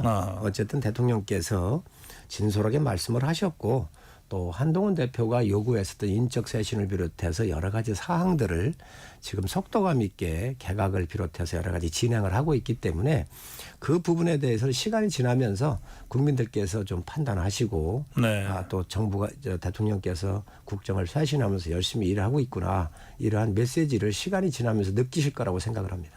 그럼 뭔가 국면 전환 또는 분위기 반전의 모멘텀이 됐다 이렇게 판단하시는 것 같습니다. 예, 저는 그렇게 보고 있습니다. 그렇다면 이후에 어떤 형태로든 지지율이 조금 반등할 거다라고 하는 기대도 있으신가요? 이번에 보니까 그 대구 경북 쪽에서는 한 7% 정도가 올랐더라고요. 네. 이제 그런 것들을 보면 좀 시간이 걸리겠지만 추후에 그런 부분들이 네. 이 속도감 있게 진행되는 쇄신의 그 흐름에 따라서 변화가 오지 않을까 기대를 하고 있습니다. 네, 그 조사는 리얼미터 조사 말씀하시는 그렇습니다. 것 같으네요. 예. 리얼미터가 에너지경제신문 의뢰한 지난 4일, 8일 전국 18세 이상 유권자 2,516명 대상으로 유무선 자동응답 방식의 조사인데 여기서 이제 그 대통령 지지율은 뭐 22, 22로 횡보했다 이렇게 평가하는데 지역으로 가면 TK 지역에서 한 7%가 오른 것으로 그렇게 그렇습니다. 조사된 그거 말씀하시는 것 같습니다. 자세한 내용은 중앙선거여론조사 심의위원회 홈페이지에서 여러분들 확인하실 수 있습니다. 자, 그 지금 한동훈 대표가 바로 그 14일 지금 이제 추경호 원내대표가 되겠죠. 의총에서 특감에 대한 이제 의견 수렴을 한다고 발표를 했어요. 그러면 14일이 참 이런 날입니다. 더불어민주당은 특검법을 이제 표결하고 국민의힘은 특감에 대한 의총을 열고 뭐 이런 날인데 특감 있잖아요. 야권에서는 특검하라 그랬지 언제 특감하라 그랬냐 이렇게 지금 아주 시니컬하게 비판도 하고 있습니다만. 특검은 그 구성 요건이 안 된다고 하는 것을 민주당이 잘 알고 있기 때문에 아마 국민들께서도 그 부분에 대해서야 어느 정도 이해를 하시지 않겠습니까? 네. 이 특감 문제는 대통령께서도 말씀을 하셨습니다. 국회에서 여야가 일정한 방향으로 잡아서 후보를 추천해 주면 임명하겠다 이렇게 말씀을 하셨잖아요. 네. 그래서 아마 저희 의총에서도 이 의견을 묻게 될 거고 또 의총 결과에 따라서 원내대표가 야당하고도 협의를 하고 아마 이런 절차가 진행되지 않을까 생각을 하고 있고 의총의 결과를 한번 좀 지켜봐 주시죠. 알겠습니다. 예.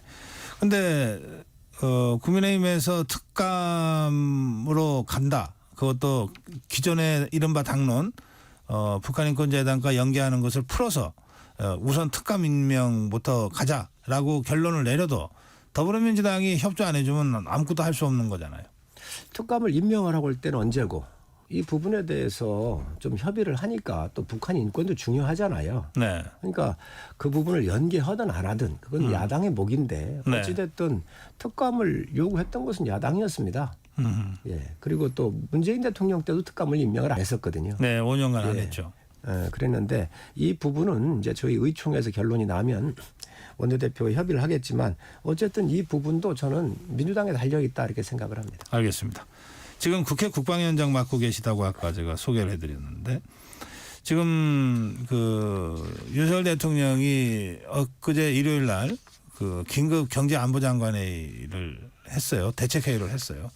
그 정도로 지금 트럼프 집권 2기가 가시화되면서 여러 가지 그 국내 정세 변화가 있고 이것이 우리하고도 직간접적으로 연결되는 부분이 많이 있는 것 같습니다. 국방위원장으로서 지금 이 상황을 어떻게 보고 계시는지.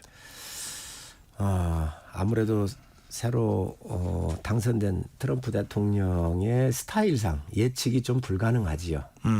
그렇기 때문에 여러 가지 긴장하는 것도 사실입니다. 그리고 또 대선 캠페인 중에 한미 방위비에 대해서 대폭 인상을 약 100억 불 정도 해야 한다. 이렇게 올리도록 하겠다. 이렇게 얘기를 했는데 저는 그게 선거용이라고 봅니다.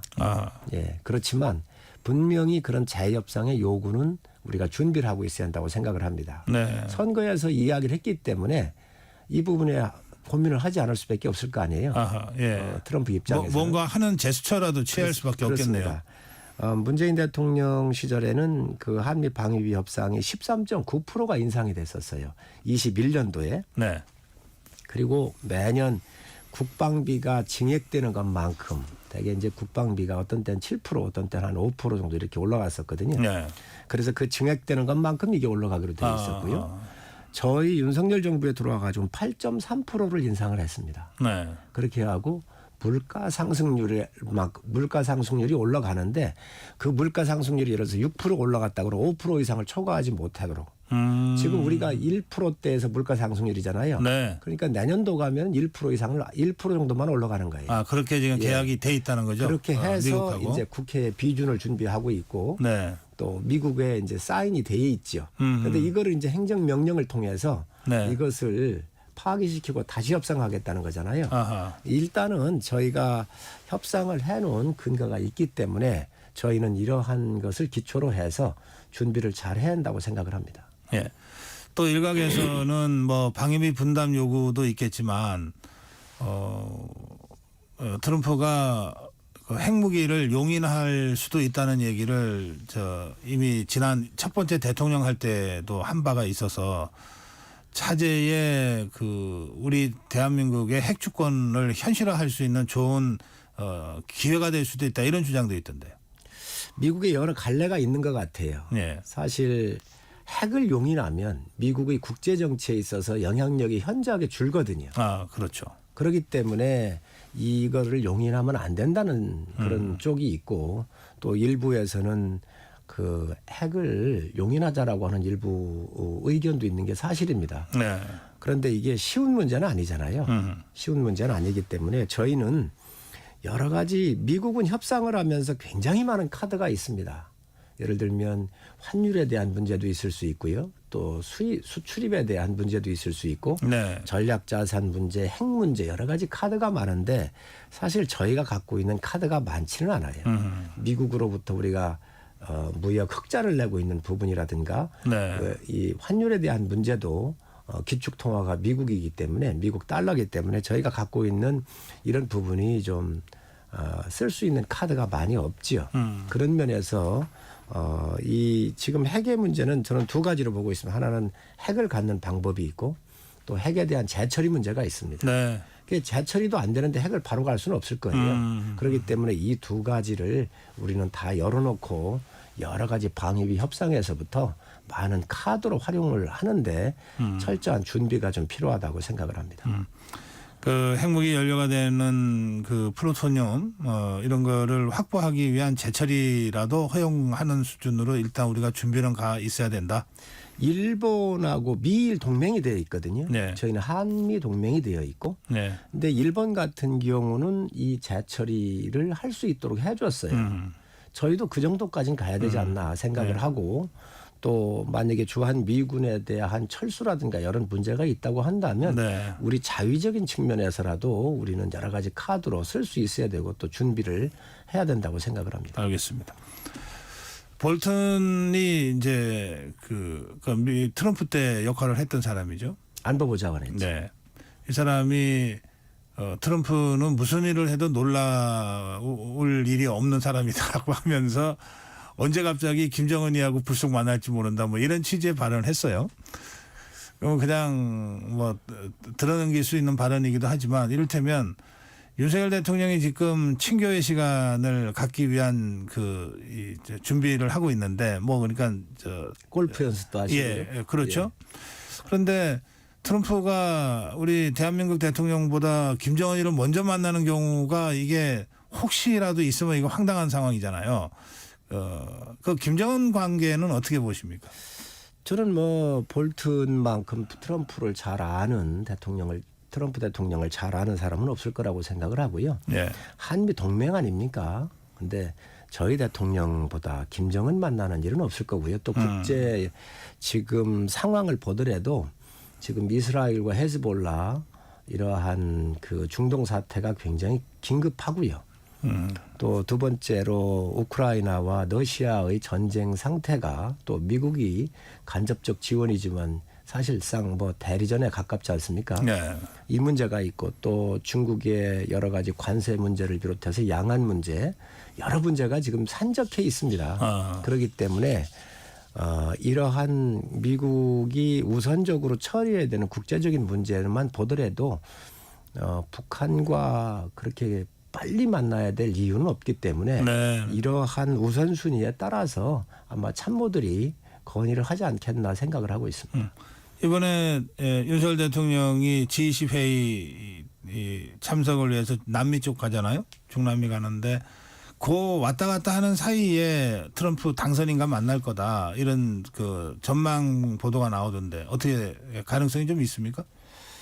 그건 누구도 예측하기가 어렵죠. 이제 그런 부분이야말로 이제 상당히 이제 기밀 사항인데 네. 만약에 그렇게 만나실 수 있다 그러면 저는 아주 좋은 일이라고 생각을 합니다. 하여튼 뭐 저 워싱턴 가까이 가는 것이니까. 예, 그렇습니다. 공간적으로 예. 오며 가며 예. 얼마든지 그런 정도의. 또 트럼프 대통령은 4년 전에 대통령의 4년의 임기를 채우시고 또 미국을 국가 운영을 해봤던 전직 대통령이잖아요. 우리 네. 당선자시잖아요. 그렇기 때문에 빨리 만날수록 저는 국가에 이득이 될 것이고 또 대통령 두 분 간에 친밀도가 있어야 그 친밀도를 바탕으로 해서 더 공고해지기 때문에 아베 수상이 비교적 그런 걸 잘했잖아요. 그렇죠. 예. 예, 골프도 치러 가고 알겠습니다. 생일날 맞춰가고 한 이런 것들도 있었습니다. 예, 오늘 여기까지 듣겠습니다. 국민의힘 성일정 의원이었습니다. 고맙습니다. 네, 감사합니다. 잠시 후 8시 반부터 일부 지역국에서는 해당 지역 방송을 보내드립니다. 워렌 버핏은 가치 투자, 필립 피셔는 성장주 투자, 피터 린치는 장기 투자. 방법은 달라도 목표는 하나. 성기영의 경제쇼가 성공의 길로 안내합니다. 깊이 있게, 명쾌하게, 지금 이 시대 경제에 관한 모든 것을 알려드립니다. 평일 오후 4시 5분 성기영의 경제쇼와 함께하십시오.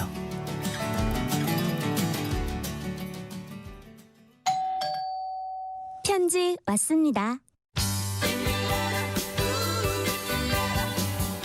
퇴근길 지친 당신에게 힘이 되는 뉴스를 전해드립니다. 매일 저녁 5시 5분 당신과 함께 읽는 세상 이야기 KBS 1라디오 뉴스레터 K. 지금 시각은 8시 30분입니다. KBS.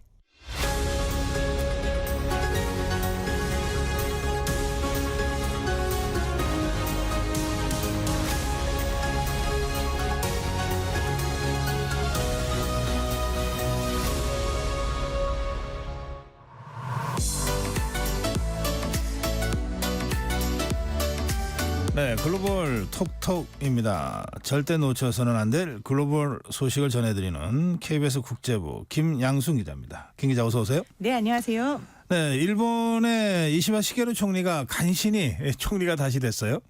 네, 어떻게 보면 우여곡절 끝에 정말 간신히 됐다라고 말할 수 있을 것 같아요. 지난번에 저희가 선거 결과, 선거 중의원 해체하고 선거를 전격적으로 했는데 네. 결국엔 그 결단 실패했다 이런 얘기 했었잖아요. 그래서 실패했기 때문에 선거 결과가 바뀌면은 특별국회 소집해가지고 총리 다시 뽑아야 된다. 여기까지 얘기했었는데 그 결과로 어제 선거가 열렸었고요. 그런데 기억하시겠지만 야당 숫자가 훨씬 많았잖아요. 그랬죠. 그래서 야당이 만약에 만에 하나 야당이 힘을 합쳐서 연립을 해서 후보를 낸다. 그러면은 이제 이시바 시게루 총리는 빠이빠이 한 달 만에 한 집에 달 만에? 가야 되는 거였거든요. 그런데 이제 늘 뭐 역사 속에서 이제 보수는 부패하고 진보는 분열한다라는 격언이 있듯이 물론 야당의 모든 속성이 진보는 아니지만 야당이 연립하지 못했습니다. 결과적으로. 아하, 그래서 예. 연립하지 못했기 때문에 후보를 내지 못했고 이제 결국에는 투표를 거쳐서 이제 총리를 다시 재선출을 했는데 이것도 뭐 과반을 뭐 훌쩍 넘어서 뽑힌 게 아니라 예, 근신하게 해서 221표를 얻었어요. 과반이 안 되는 표예요. 근데 이게 과반이 안 되면 결선 투표를 가야 되는데 네. 일본 정치사에서 30년 만에 결선 투표를 갔다고 하더라고요. 하하, 네. 30년 만에 결선 투표를 가서 결선 투표는 룰이 과반이 안 되더라도 최다 득표를 한 네. 사람에게 이제 표를 뭐 총리 선출이 된다라는 조항이 있기 때문에 역시 221표 같은 표를 얻어서 총리로 지명이 됐습니다. 자, 과반이 안 되는 총리입니다. 그러니까 그러면 입지가 굉장히 좁겠어요. 일단 뭐 이제 내각제니까 관방장관, 외무장관, 뭐 이제 국방성, 방위상 등은 유임이 되겠죠. 유임이 되겠지만 정책적으로 봤을 때 이시바 총리가 원하는 정책들을 밀고 나간다라고 하면은 지금 야당에서 얼마나 도와줄까가 계속해서 관건이 될 거 아니에요. 예. 이번 사안은 뭐 국민당이 도와줄게, 이번 사안은 입헌민주당이 도와줄게 이렇게 해서 계속해서 골라가면서 파트너를 체인지하면서 손을 잡아야 되는데 그렇다면은 그 파트너마다 원하는 선물을 또 하나씩 줘야 되니까요. 그래서 그때마다 뭔가를 해결하려고 할 때마다 고비고비 계속해서 발목이 잡힐 거고 결국에는 오래가지 못할 것이다라는 이야기가 벌써부터 일본 언론에서 나오고 있습니다. 그러면 이제 이시바 총리 입장에서는 한 달 만에 건 승부에서는 실패했지만 어쨌든 총리는 다시 됐잖아요. 그러면 승부를 또 한 번 해볼 계획을 세울지도 모르겠네요. 어차피 이렇게 끌려다니느니. 아, 그렇죠. 어차피 상황이 이러니까 내가 하고 싶은 거 해보겠다라고. 예. 근데 하고 싶은 거를 딱 내놨는데 그거를 성공시키지 못하고 낙마하게 되면은 그건 너무 초라해지잖아요. 그리고 이시바 총리 결국에는 지금 전 세계의 모든 세계 지도자들 선거가 비슷하지만 경제 문제 때문에 이렇게 지지율이 많이 떨어졌고 경제 문제 때문에 대중이 등을 돌렸다. 코로나 이후에 계속해서 지속됐던 인플레이션 압력이 너무 심했고 여기에 따른 엔저 현상. 그래서 사람들이 먹고 살기가 힘들어졌고. 그래서 야당에서 지금 이야기하고 있는 정책들도 이게 일본에서 우리나라 이제 기초수급자가 연봉 103만 엔이라고 해요. 이제 우리나라로 치면 한 연봉 1,000만 원 정도예요. 이렇게 되면 연봉 1,000만 원이면은 뭐 기초공제, 소득세 이런 거 안 내고 세금 안 내고 벌 수 있는 예. 연소득 한도인데 이게 지금 너무 낮다. 몇십 년 동안 이거 올려줘야지 사람들이 그래도 우리 돈으로 한 1,600만 원 정도는 1년에 벌고 세금을 안 내게 해야지. 사실 1년에 달에 1,600만 원도 큰 돈은 아니지 않습니까? 월급을 한 120만 원쯤. 그렇죠. 예. 그러니까 이 정도를 받고 세금 안 내고 살 수 있도록 보장을 해라라고 그걸 첫 번째 의제로 던지고 있어서 지금 현안이 굉장히 많죠. 아마 본인이 던지고 싶은 의제도 많을 거예요. 그런데 첫 번째 의제로 잡는 게 아마 경제 문제가 되지 않을까 이렇게 보고 있습니다. 예. 이 이시바 총리는 이제 우리 입장에서는 그 굉장히 그 좋은 파트너일 수 있거든요. 외교적으로는 우선 우리 역사 문제에 관해서는 한국이 그만하라 할 때까지 사과해야 한다 이런 입장을 갖고 있는 네, 맞습니다. 사람이기도 하고 대외 정책 있잖아요. 그 어쨌든 이제 트럼프 들어섰고 이시바도 어쨌든 다시 됐으니까 어떻게 전망하세요?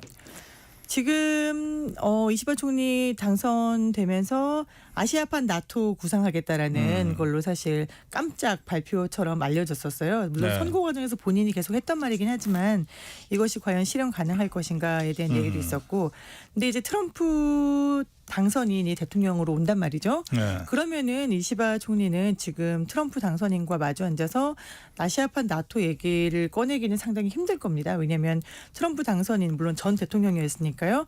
그 일기를 보면은 트럼프 당선인은 다자 정책보다는 양자회담을 선호하는 그렇죠. 스타일입니다. 그래서 다자적으로 문제를 푼다는 거는 뭐 별로 내켜하지 않고요. 그다음에 나토에 대해서는 계속해서 너네 분담금이 너무 적어. 우리 나토 탈퇴할 거야. 우리 나토 안 도와줄 거야. 계속 얘기를 하고 있단 말이에요. 그동안도. 그래서 이번에 선거 과정에서도 나토가 무슨 의미가 있어라는 얘기를 많이 했기 때문에 이게 나토라는 자위권, 집단적인 자위권에 있어서 미국이 돈을 댄다. 라는 부분에 있어서는 트럼프는 철저한 사업가이기 때문에 아시아판 나토를 얘기한다면 여기에 대해서는 굉장히 내켜하지 않을 수 있어요. 그리고 무엇보다 나토의 핵심 요건은 미국이 핵 공유를 해줘야 되는 거예요. 미국이 핵 공유를 해주지 않으면 나토 자체가 성립할 수가 없거든요. 근데 아시아판 나토라게 되면 미국이 아시아에도 핵 공유를 해줘야 된다는 건데 그럼 여기에 대해서 트럼프가 물론 오케이 할 수도 있죠. 하지만 얼마나 많은 분담금을 요구할까요? 그리고 일본이나 아시아 그리고 뭐 지금 얘기하고 있는 동남아, 한국을 포함한 이런 국가들이 거기에 대해서 모두 동의를 하고 이 분담금을 확충할 여력이 될 만할지 이런 부분도 좀 따져봐야 될 것 같아서요. 제가 보기에 이시바 총리가 대외 정책으로 먼저 생각해야 될 부분은 트럼프 당선인이 첫 번째로 내걸었던 관세. 지금 관세 보편 관세 20% 내라고 하겠다고 하고 있잖아요. 그렇다면 이 관세를 내게 하면은 당장 뭐 일본이든 아니면 타이완이든 한국이든 깜짝 놀라고 있거든요. 삼성전자가 뭐 특별 회의를 소집했다는 얘기도 있을 정도로. 근데 이렇게 관세를 내게 되면은 여기에 대해서 모든 뭐 재료들이 값이 다 오르겠죠. 네. 그러면은 지금 바이든 때 재편됐던 공급망이 다시 흔들릴 수 있는 거예요. 예. 그러면 일본 입장에서는 공급망 그리고 관세, 즉 경제 안보 문제가 첫 번째 대외 정책으로 꼽힐 것 같습니다. 아시아판 나토 얘기하기보다 더 급한 그렇죠. 문제들이 있다. 네. 예. 그런데 보면 통화를 한 5분 했다는 거 아니에요? 이 트럼프도 이시바가 약한 총리라는 걸 알아서 그런가요? 좀 푸대접이라 그럴까? 트럼프의 속내를 저희가 알 수는 없지만 이제 네. 트럼프가 어제 한 얘기를 보면은 전 세계 정상들이 내가 당선되니까 물밀듯이 축하 전화를 해왔다. 그래서 1시간에 뭐 정말 몇 명씩 통화를 했는데 대략 계산해 보니까 뭐 1시간에 한 7명씩 전화한 것 같아 이렇게 얘기를 하더라고요. 근데 이게 정상들이 물론 전화를 해서 기다리고 있는데 5분은 사실 그동안의 일본의 국격이나 아니면은 뭐 미일 관계를 봤을 때 상당히 좀 소박한 숫자이기는 합니다. 왜냐하면 정상 간의 통화가 영어를 아무리 잘한다 하더라도 영어로 순차 통역으로 이루어지게 되거든요. 그렇죠. 그러면은 뭐 안녕하십니까 하면은 굿모닝, 그다음 굿모닝 한번 인사하고 축하드립니다. We celebrate your victory. 또 한마디 하고 감사합니다. Thank you 이렇게 한마디씩 순차 통역을 하다 보면은 인사말로 한 3분. 네, 3분이 훅 지나갑니다. 그러고 나면은 다음에 또 통화하자 하면은 또 이제 1분이 지나가요. 그래서 과연 무슨 얘기를 했느냐라는 게 일본 언론에서도 나오고 있는데 이시바 총리 자체가 일단 약간 외골수고 혼자 있는 걸 좋아하고 좀 유약한 캐릭터라고 트럼프 당선인이 판단했을 가능성이 있습니다. 아, 그래요. 예. 이시바가 국내적으로나 국제적으로나 좀 험한 길이 기다리고 있다. 그런 느낌이 좀 오네요. 저는 잘 됐으면 좋겠습니다. 우리 입장에서는. 자, 중국이 갑자기 죄송합니다. 무비자 조치를 했어요. 우리나라에 대해서. 이거 갑자기 왜 이러는 거예요? 네, 그 속내가 무엇일까라고 다들 좀 얘기에 분분한데요. 정말로 갑자기 얘기를 했어요. 이게 지난주에 중국 외교부에서 이제 자국 기자들을 대상으로 브리핑을 하고 나서 이걸 홈페이지에 올렸다고 하는데 뉴시스의 중국 특파원이 단독을 했더라고요. 나중에 그 얘기를 들어보니까 이 친구가 굉장히 중국말을 잘하고 중국 기자들하고도 평소에 좀 잘 교류를 하는데 중국 기자들 대상으로 외교부가 브리핑한 다음에 이 친구한테 이제 뭐 문자를 줬다는 거예요. 이런 게 있어 한번 봐. 그래서 봤더니 거기에 올라가 있었다는 겁니다. 그래서 너무 깜짝 놀래가지고 이걸 기사를 썼다고 하는데 이게 보통 중요한 외교 정책은 우리랑 미리 사전에 양국 정부 간에 이제 조율을 하고 발표를 하는 게 기본적인데 네, 무비자 조치는 우리 입장에서는 굉장히 중요한 조치 아니에요. 체감도가 사실 높은 조치. 체감도가 매우 높고 한국에서 중국으로 가는 관광객이 해마다 굉장히 많은데 올해만 보면은 1월부터 9월까지 160만 명이 중국을 갔다고 해요. 그러니까 어떤 면에서 우리 정부가 요청을 하고 중국 정부가 생색내면서 들어줄 만한 그런 조치잖아요. 그렇죠. 사실 우리가 미국하고 늘 정상회담을 할 때마다 한국인에 대해서 전문직 비자 쿼터를 늘려달라라고 요청을 항상 하거든요. 근데 이 전문직 비자 쿼터가 미국이 정해져 있는 숫자이기 때문에 보면은 한 인도 사람이 80% 뭐 이런 식으로 가서 정말 한국 사람들에게 전문직 비자 받기가 별따기여서 늘 요청하는데 늘 잘 안 돼요. 그만큼 비자 업무라는 게 쉽지 않은 거거든요. 국가 간의 어떤 동맹 관계라도. 근데 이게 중국에서 전격적으로 빗장을 풀었기 때문에 일단 첫 번째 나온 해석은 중국이 경제적으로 어려우니까 뭐 이제 부흥을 좀 해보려고 하는 게 아닐까라고 하는데 관광객 160만 명 가지고 중국 인구가 지금 몇 억인데요.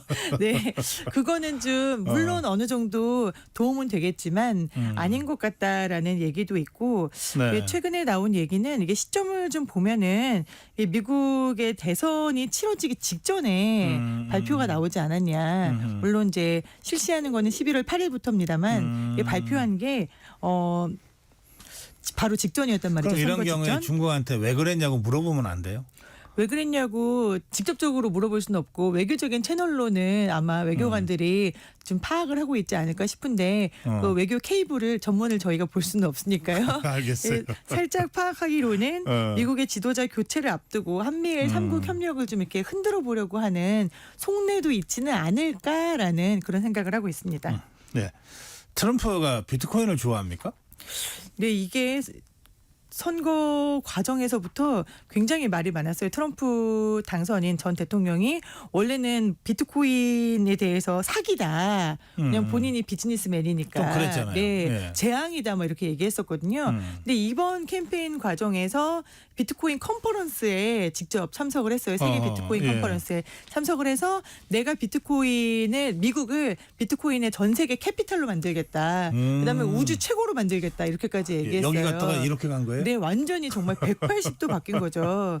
그래서 이게 과연 누구 때문일까라고 얘기가 많았는데 일단은 일론 머스크가 이번 트럼프 당선인의 최대 수혜자이자 늘 선거 과정에서도 정말 본인을 올인했잖아요. 근데 머스크가 비트코인을 굉장히 많이 가지고 있고 테슬라를 살 때 뭐 코인으로 사라. 그리고 또 본인이 도지코인이라는 것도 하고 있고요. 맞아요. 도지. 그래서 이 암호화폐에 있어서 머스크의 영향을 받았다라는 이야기도 나오고요. 그다음에 막내 아들 배런을 굉장히 사랑하는데 이 배런이 비트코인을 한다고 합니다. 또 젊은 친구들이 요즘에 비트코인을 많이 하잖아요. 그래서 암호화폐에 대해서 이 젊은 층에 환심을 살 수 있다. 이걸 사용하면은 그리고 아들 배런이 내가 직접 해보니까 좋았다. 뭐 괜찮은 수단이다. 라는 이야기를 그 해서 좋았다는 거는 돈이 잘 벌렸다? 어떤 측면 앞으로 여기에 대해서 어떻게 이렇게 사용할 수 있다라고까지 했는지는 제가 부자간의 대화까지는 제가 잘 모르지만 네, 이제 배런이나 일론 머스크나 주변에 있는 사람들 물론 트럼프에게 가장 큰 요인은 돈이니까 본인이 자기 얼굴이 그려진 머그컵을 그 NFT 우리 넌 펀저블 토큰이라고 하죠. 암호화폐로 만들어서 팔았는데 막대한 캠페인 자금을 벌었거든요. 한번 해보니까 아 이게 돈이 되네라고 깨달았을 수도 있고요. 이유는 아무튼 알 수 없지만 굉장한 지지자가 된 건 확실합니다. 그럼 비트코인 가격은 당분간 더 올라갈 거라고 예상해도 돼요? 그런 얘기를 제가 방송에서 하면 안 되겠죠. 이거 코인 사라고 할 수도 없으니까요. 근데 글로벌 자산 시장에서 말씀 안 하셨어요. 네, 파죽지세로 오르고는 있는데 저는 솔직히 잘 모르겠습니다. 네. 저는 질문만 했고 우리 김양순 기자는 답변은 안 하셨습니다. KBS 국제부 김양순 기자였습니다. 고맙습니다. 네, 감사합니다. 네, 글로벌 톡톡 보내드린 지금 시각 8시 44분입니다.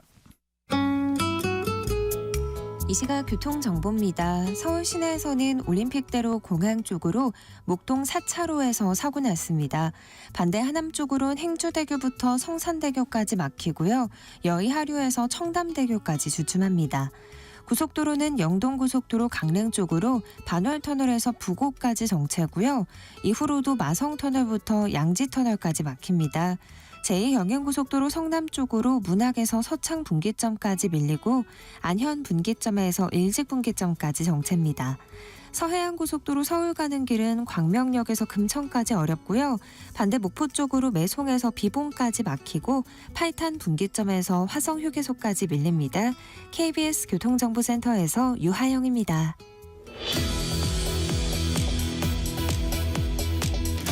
네, 러시아 우크라이나 전쟁이 완전히 새로운 국면으로 접어들지도 모르겠습니다. 우선 북한군의 파병으로 그 전쟁 성격이 정말 국제전으로 지금 비화된 상황에서 당선되면 그 다음날 이 전쟁을 끝내겠다고 한 트럼프 대통령이 당선됐기 때문에 러시아 우크라이나 전쟁 양상이 또 한번 흐름을 바꾸게 될지도 모르겠습니다.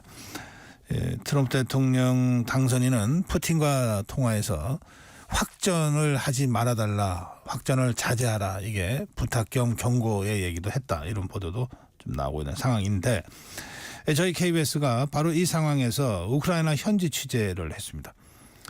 젤렌스키 우크라이나 대통령을 단독 인터뷰했고요.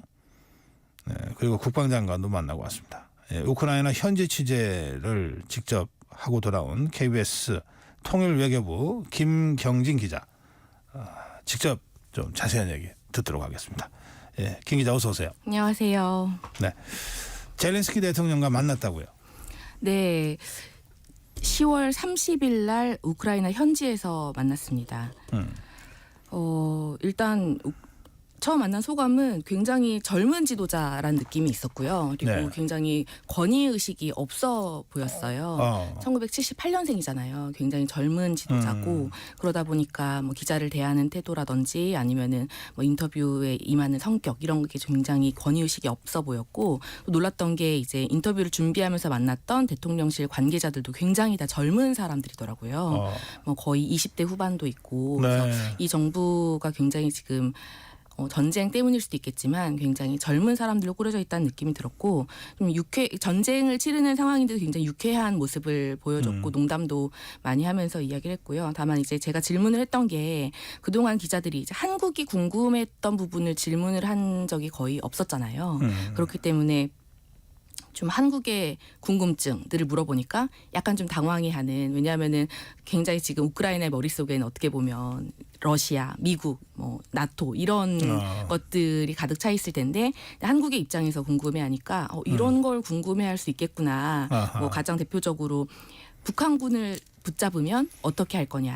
한국에서는 지금 북한군을 데리고 와야 된다. 원한다면은 한국으로 송환해야 된다. 이런 의견도 있는데 왜냐하면 헌법상 지금 그렇죠. 북한군도 어떻게 보면 우리나라 국민이라도 볼 수 있으니까 그런 부분에 대해서 질문을 듣고 약간 놀란 것 같았어요. 그렇게 생각을 할 수도 있구나라고 했는데 답변은 어쨌든 북한군을 포로로 잡더라도 지금 러시아에 잡혀있는 우크라이나 포로들이 있기 때문에 무조건 우크라이나 포로와 교환한다. 이런 원칙을 말했거든요. 네, 이런 부분은 사실 국내에서는 굉장히 그동안 뭐 기대라든지 아니면 논란이라든지 이런 게 많던 부분인데 그 나라의 정책 결정자가 명확하게 입장을 밝힘으로써 그 부분 어떻게 정리된 측면도 있었고 그래서 어쨌든 한국의 궁금증을 물어보는 거에 대해서 굉장히 좀 낯설어한 측면도 있었고 또 약간 불편해할 수 있는 질문도 많이 했거든요. 이를테면 한국에서 뭐 무기를 원하지만 지금 여론이 그렇게 좋진 않다. 뭐 이런 부분이라든지 트럼프 당시인 후보였는데요. 그러니까 당선되면 어떻게 할 거냐라든지 뭐 영토를 일부 포기할 의향이 있냐라든지 이런 질문들에도 뭐 성심성의껏 답변을 해줬고 또 흥미로웠던 부분은 저희가 단독 인터뷰를 45분간 진행을 했거든요. 네. 그동안은 뭐 자신의 입장을 공식적으로 밝혔는데 이제 카메라가 다 꺼지고 나서는 취재진하고 잠깐 이야기 나누면서 한국의 여론이 정말 그렇게 안 좋냐, 정말 절대로 안 된다고 하는 분위기냐. 무기 지원. 네, 이게 무기 지원과 관련해서요. 그 부분을 물어보더라고요. 그리고 그래서 제가 이제 당시 가장 최근에 나왔던 갤럽 여론조사 결과라든지 그리고 한국 이 어떤 지정학적인 특성이 있잖아요. 러시아가 지금 현재 한반도 상황에 개입할 수 있는 것에 대한 두려움이라든지 이런 부분을 설명을 해주니까 듣고 알았다 이렇게 이야기했거든요. 그 질문은 그만큼 우리의 무기 지원이 절박하다고 하는 것을 반증하는 그런 질문일 수도 있겠네요. 그렇죠. 인터뷰 내내 이야기했고 또 말씀하신 국방장관과의 인터뷰에도 얘기했지만 지금 뭐 너무 소모전으로 치달하고 있기 때문에 우크라이나 전쟁이 거기다가 또 북한군 파병이 나름 쿠르스크에서는 굉장히 영향을 미치고 있기 때문에 한국의 무기 지원이 너무 절박한 상황이고 어떻게 보면 저는 물론 한국 언론과의 인터뷰를 응한 이유도 그런 측면도 있다고 생각을 해요. 우리 김 기자 설명 중에 그 영토를 포기할 수도 있냐 이런 질문 있었다 그랬죠. 네. 좀 불편할 수 있는 질문. 네. 사실 트럼프가 전쟁 끝내겠다고 하면 통상적으로는 러시아가 점령한 지역을 인정하고 평화협정을 하는 그게 일반적으로 생각이 되는데 그 질문 하신 거 아니에요? 네, 맞아요. 어떤 답변이었어요? 일단 원칙적인 입장을 먼저 밝혔어요. 자신들의 헌법에 따라서 절대 포기할 수는 없다. 일단 뭐 트럼프가 되면 당연히 전쟁은 힘들어지겠지만 자기들한테는 포기할 수 없는 가치다라고 그렇게 이야기를 했고 그래서 제가 돌려서 다시 물어본 게 그렇다면 지금 어쨌든 쿠르스크 지역 같은 경우는 뭐 도네츠크는 점령당했다 하더라도 쿠르스크 같은 경우는 어떻게 보면 협상용으로 지금 그 러시아 거를 이제 점령하고 있잖아요. 우크라이나가. 그런 부분은 협상용이라고 볼 수 있는 거 아니냐 그렇게 물어봤거든요. 근데 그런 부분에서의 어떤 협상의 여지가 있는 거 아니냐라는 그 부분 인정을 하더라고요. 여지가 있다고? 네. 당연히 외교라는 측면에서는 협상이 필요하고 그런 의미에서 활용할 수 있다. 그렇게 답하더라고요. 우리 젤렌스키 대통령이 우리 김경진 기자한테 넘어간 것 같으네요. 예, 그 전쟁을 벌써 2년 넘게 지휘하고 있는 대통령이잖아요. 그런 느낌도 있죠. 네, 일단 그 굉장히 권위가 없는 것과 동시에 굉장히 보안 검색이 까다로웠어요. 그 취재 저도 예전에 다른 나라 대통령도 여러 차례 인터뷰를 해봤지만 훨씬 더 까다로운 보안 검색을 가지고 들어갔고 그리고 또 그때 마침 트럼프와 만나고 왔을 때였어요. 미국에서. 그리고 갓 돌아왔을 때였거든요. 그래서 굉장히 좀 약간 긴장된 그리고 표정이 아무래도 밝지 않은 느낌을 받을 수밖에 없었어요. 그런데도 좀 유쾌했다고 하는 거는 그 젤렌스키 대통령이 그 연예인 출신 아니에요? 네. 예, 그런 것들도 작용을 하는 건가요? 그런 것 같아요. 제가 사실 뭐 1시간 정도밖에 안 만나보긴 했지만 느끼기에는 기본적으로 사람이 굉장히 뭐 좀 스마트하고 그리고 약간 유머러스한 사람인 것 같은데 그럼에도 불구하고 약간 전쟁이라는 그런 상황, 중압감 이런 것 때문에 좀 약간 좀 억눌려 있는 그런 느낌을 받았습니다. 그렇군요. 이게 인터뷰 성사 자체가 쉽지 않았을 것 같은데요. 다들 전 세계 언론이 다 젤렌스키와의 단독 인터뷰 그러면 탐낼만 하잖아요. 네. 어떻게 성사시켰어요? 그 애초에 처음에는 이제 좀 그런 생각이 들었어요. 제가 이제 통일외교부에서 이제 외교부를 담당하고 있는데 그 우크라이나 전쟁이 북한군 파병하고 나서 정말 우리나라가 너무 시끄러웠잖아요. 그러고 이제 관심이 갑자기 많아지니까 온갖 정보가 막 쏟아지는데 제대로 확인이 되지 않고 온갖 설만 난무하는 그런 상황이 좀 약간 답답해 보여서 뭐라도 해야겠다라는 생각이 좀 들었고 그래서 이제 제가 평소에 잘 알고 있던 주한 우크라이나 대사관을 통해서 제가 처음에 갈 생각을 못했어요. 우크라이나까지 갈 생각을 못하고 화상 인터뷰를 해보고 싶다. 왜냐하면 가끔 했거든요. 젤렌스키 대통령이 멀리 있으니까. 이제 그거를 좀 자세히 내가 왜 지금 이 시점에 한국 언론이 젤렌스키 대통령에게 갔는지 젤렌스키 대통령을 왜 만나야 하는지 그리고 그다음에 뭐 KBS가 어떤 곳인지 제가 어떤 기자인지 이런 걸 좀 자세히 적어서 대사관 통해서 대통령실에 보냈어요. 그리고 한 4일 정도 있다가 대통령실에서 답변이 온 거예요. 인터뷰 기대밖에 직접 하자. 네. 사실 저는 화상을 기대했는데 그 어땠어요 그때? 그 연락 받았을 때? 화상을 하고 싶었는데 직접밖에 안 된다. 아니 나를 우크라이나에 오라고 전쟁터에 오라고. 네, 그래서 그 날짜를 또 박아서 10월 30일 우크라이나 우즈호르드에서만 할 수 있다. 그게 가능하다면 와라. 이렇게 답이 온 거예요. 예. 그래서 회사랑 상의를 했고 당연히 가야죠. 어떤 언론이 그걸 안 가겠어요. 당연히 단독 인터뷰 기회고 그때 당시 1시간의 시간을 준다고 했었거든요. 물론 예. 실제로는 45분을 했지만. 그래서 정말 급박하게 출장 준비를 했고요. 왜냐하면 그 당시 10월 중순이었으니까 시간이 얼마 없었거든요. 그리고 또 하나가 지금 우리나라 국민이 우크라이나에 들어가려면 그냥 들어가잖아요. 그러면 불법입니다. 아하. 왜냐하면 지금 흑색 경보 지역이기 때문에 지금 입국이 금지돼 있어요. 또 외교부 승인이나 이런 절차를 다 밟아야 되죠. 예외적 여권 허가라는 걸 받아야 돼요. 근데 그 절차가 굉장히 까다롭더라고요. 아하. 그래서 원래대로라면 이렇게 짧은 시간 안에 쉽지 않은데 어쨌든 대통령실 쪽에서 이제 공문도 보내줬어요. 인터뷰를 하겠다. 예. 그리고 우크라이나 대통령실에서. 네, 우크라이나 대통령실에서 그리고 뭐 그쪽에서 최소한 인터뷰하는 동안은 신변이 보장이 되는 거니까요. 같이 있는 거니까. 아하, 예. 이제 그런 점들이 고려가 돼서 그 일반적인 기간보다 조금 빠르게 그 예외적 여건이 허용이 됐고 예. 그렇게 해서 정말 예외적 여건이 나오자마자 그 뭐 숙소나 이런 걸 아무것도 준비 안 되고 바로 들어갔죠. 그렇군요. 아주 급박하게 성사된 인터뷰. 막상 그 가서 인터뷰를 하고 전 세계 언론이 그걸 받아서 보도했잖아요. 네. 기자로서 그때 어떤 기분이에요? 저도 좀 검색을 할 때 미국 국무부에서 브리핑도 하고요. 이 내용 가지고 뭐 BBC, CNN, 르몽드, 워싱턴 포스트, 뉴욕 타임즈가 계속 KBS에 따르면 이런 걸 보도를 하니까 사실 저도 처음 겪는 일이라서 그러니까 좀 놀라기도 했고 뿌듯하기도 하고. 그러니까 세계적 특종을 하신 거네. 네. 예. 네, 그렇습니다. 저 국방장관도 만나고 왔어요. 우메로우. 네, 우메로우. 이 사람은 진짜 전쟁을 지휘하는 사람이에요. 네, 현장에서. 맞습니다. 현장 지휘한 사람이고 또 인터뷰를 거의 안 한다고 해요. 그리고 그렇지. 예. 네, 그래가지고 사실 뭐 젤렌스키 대통령 인터뷰도 굉장히 관심을 받았지만 우메로우 국방장관 인터뷰가 오히려 외신에 더 큰 관심을 받았고요. 아하. 네, 한마디 하는 게 특히 북한군 파병 상황에 대해서 사실 가장 권위 있고 자세하게 말해줄 수 있는 단 한 사람을 꼽으라면 이 사람이거든요. 그렇군요. 그래서 시간이 다 돼서 젤렌스키 대통령과의 인터뷰, 우메로 국방장관과의 인터뷰 원본 보려면 어떻게 해야 돼요? KBS 홈페이지에 들어가면 보실 수 있습니다. KBS 홈페이지. KBS 홈페이지가 답이다. 네. 네, 김경진 기자 아주 고생 많이 하셨고 아주 의미 있는 그런 인터뷰를 잘하고 오셨습니다. 예, 위험하지 않았나 좀 걱정되네. 말씀 잘 들었습니다. 고맙습니다. 감사합니다. 네, KBS 홈페이지에서 젤렌스키 대통령 그리고 우메로 국방장관과의 인터뷰 직접 확인하시기 바랍니다. 네, 11월 12일 화요일 정격 시사 여기서 인사드리겠습니다. 고성국이었습니다.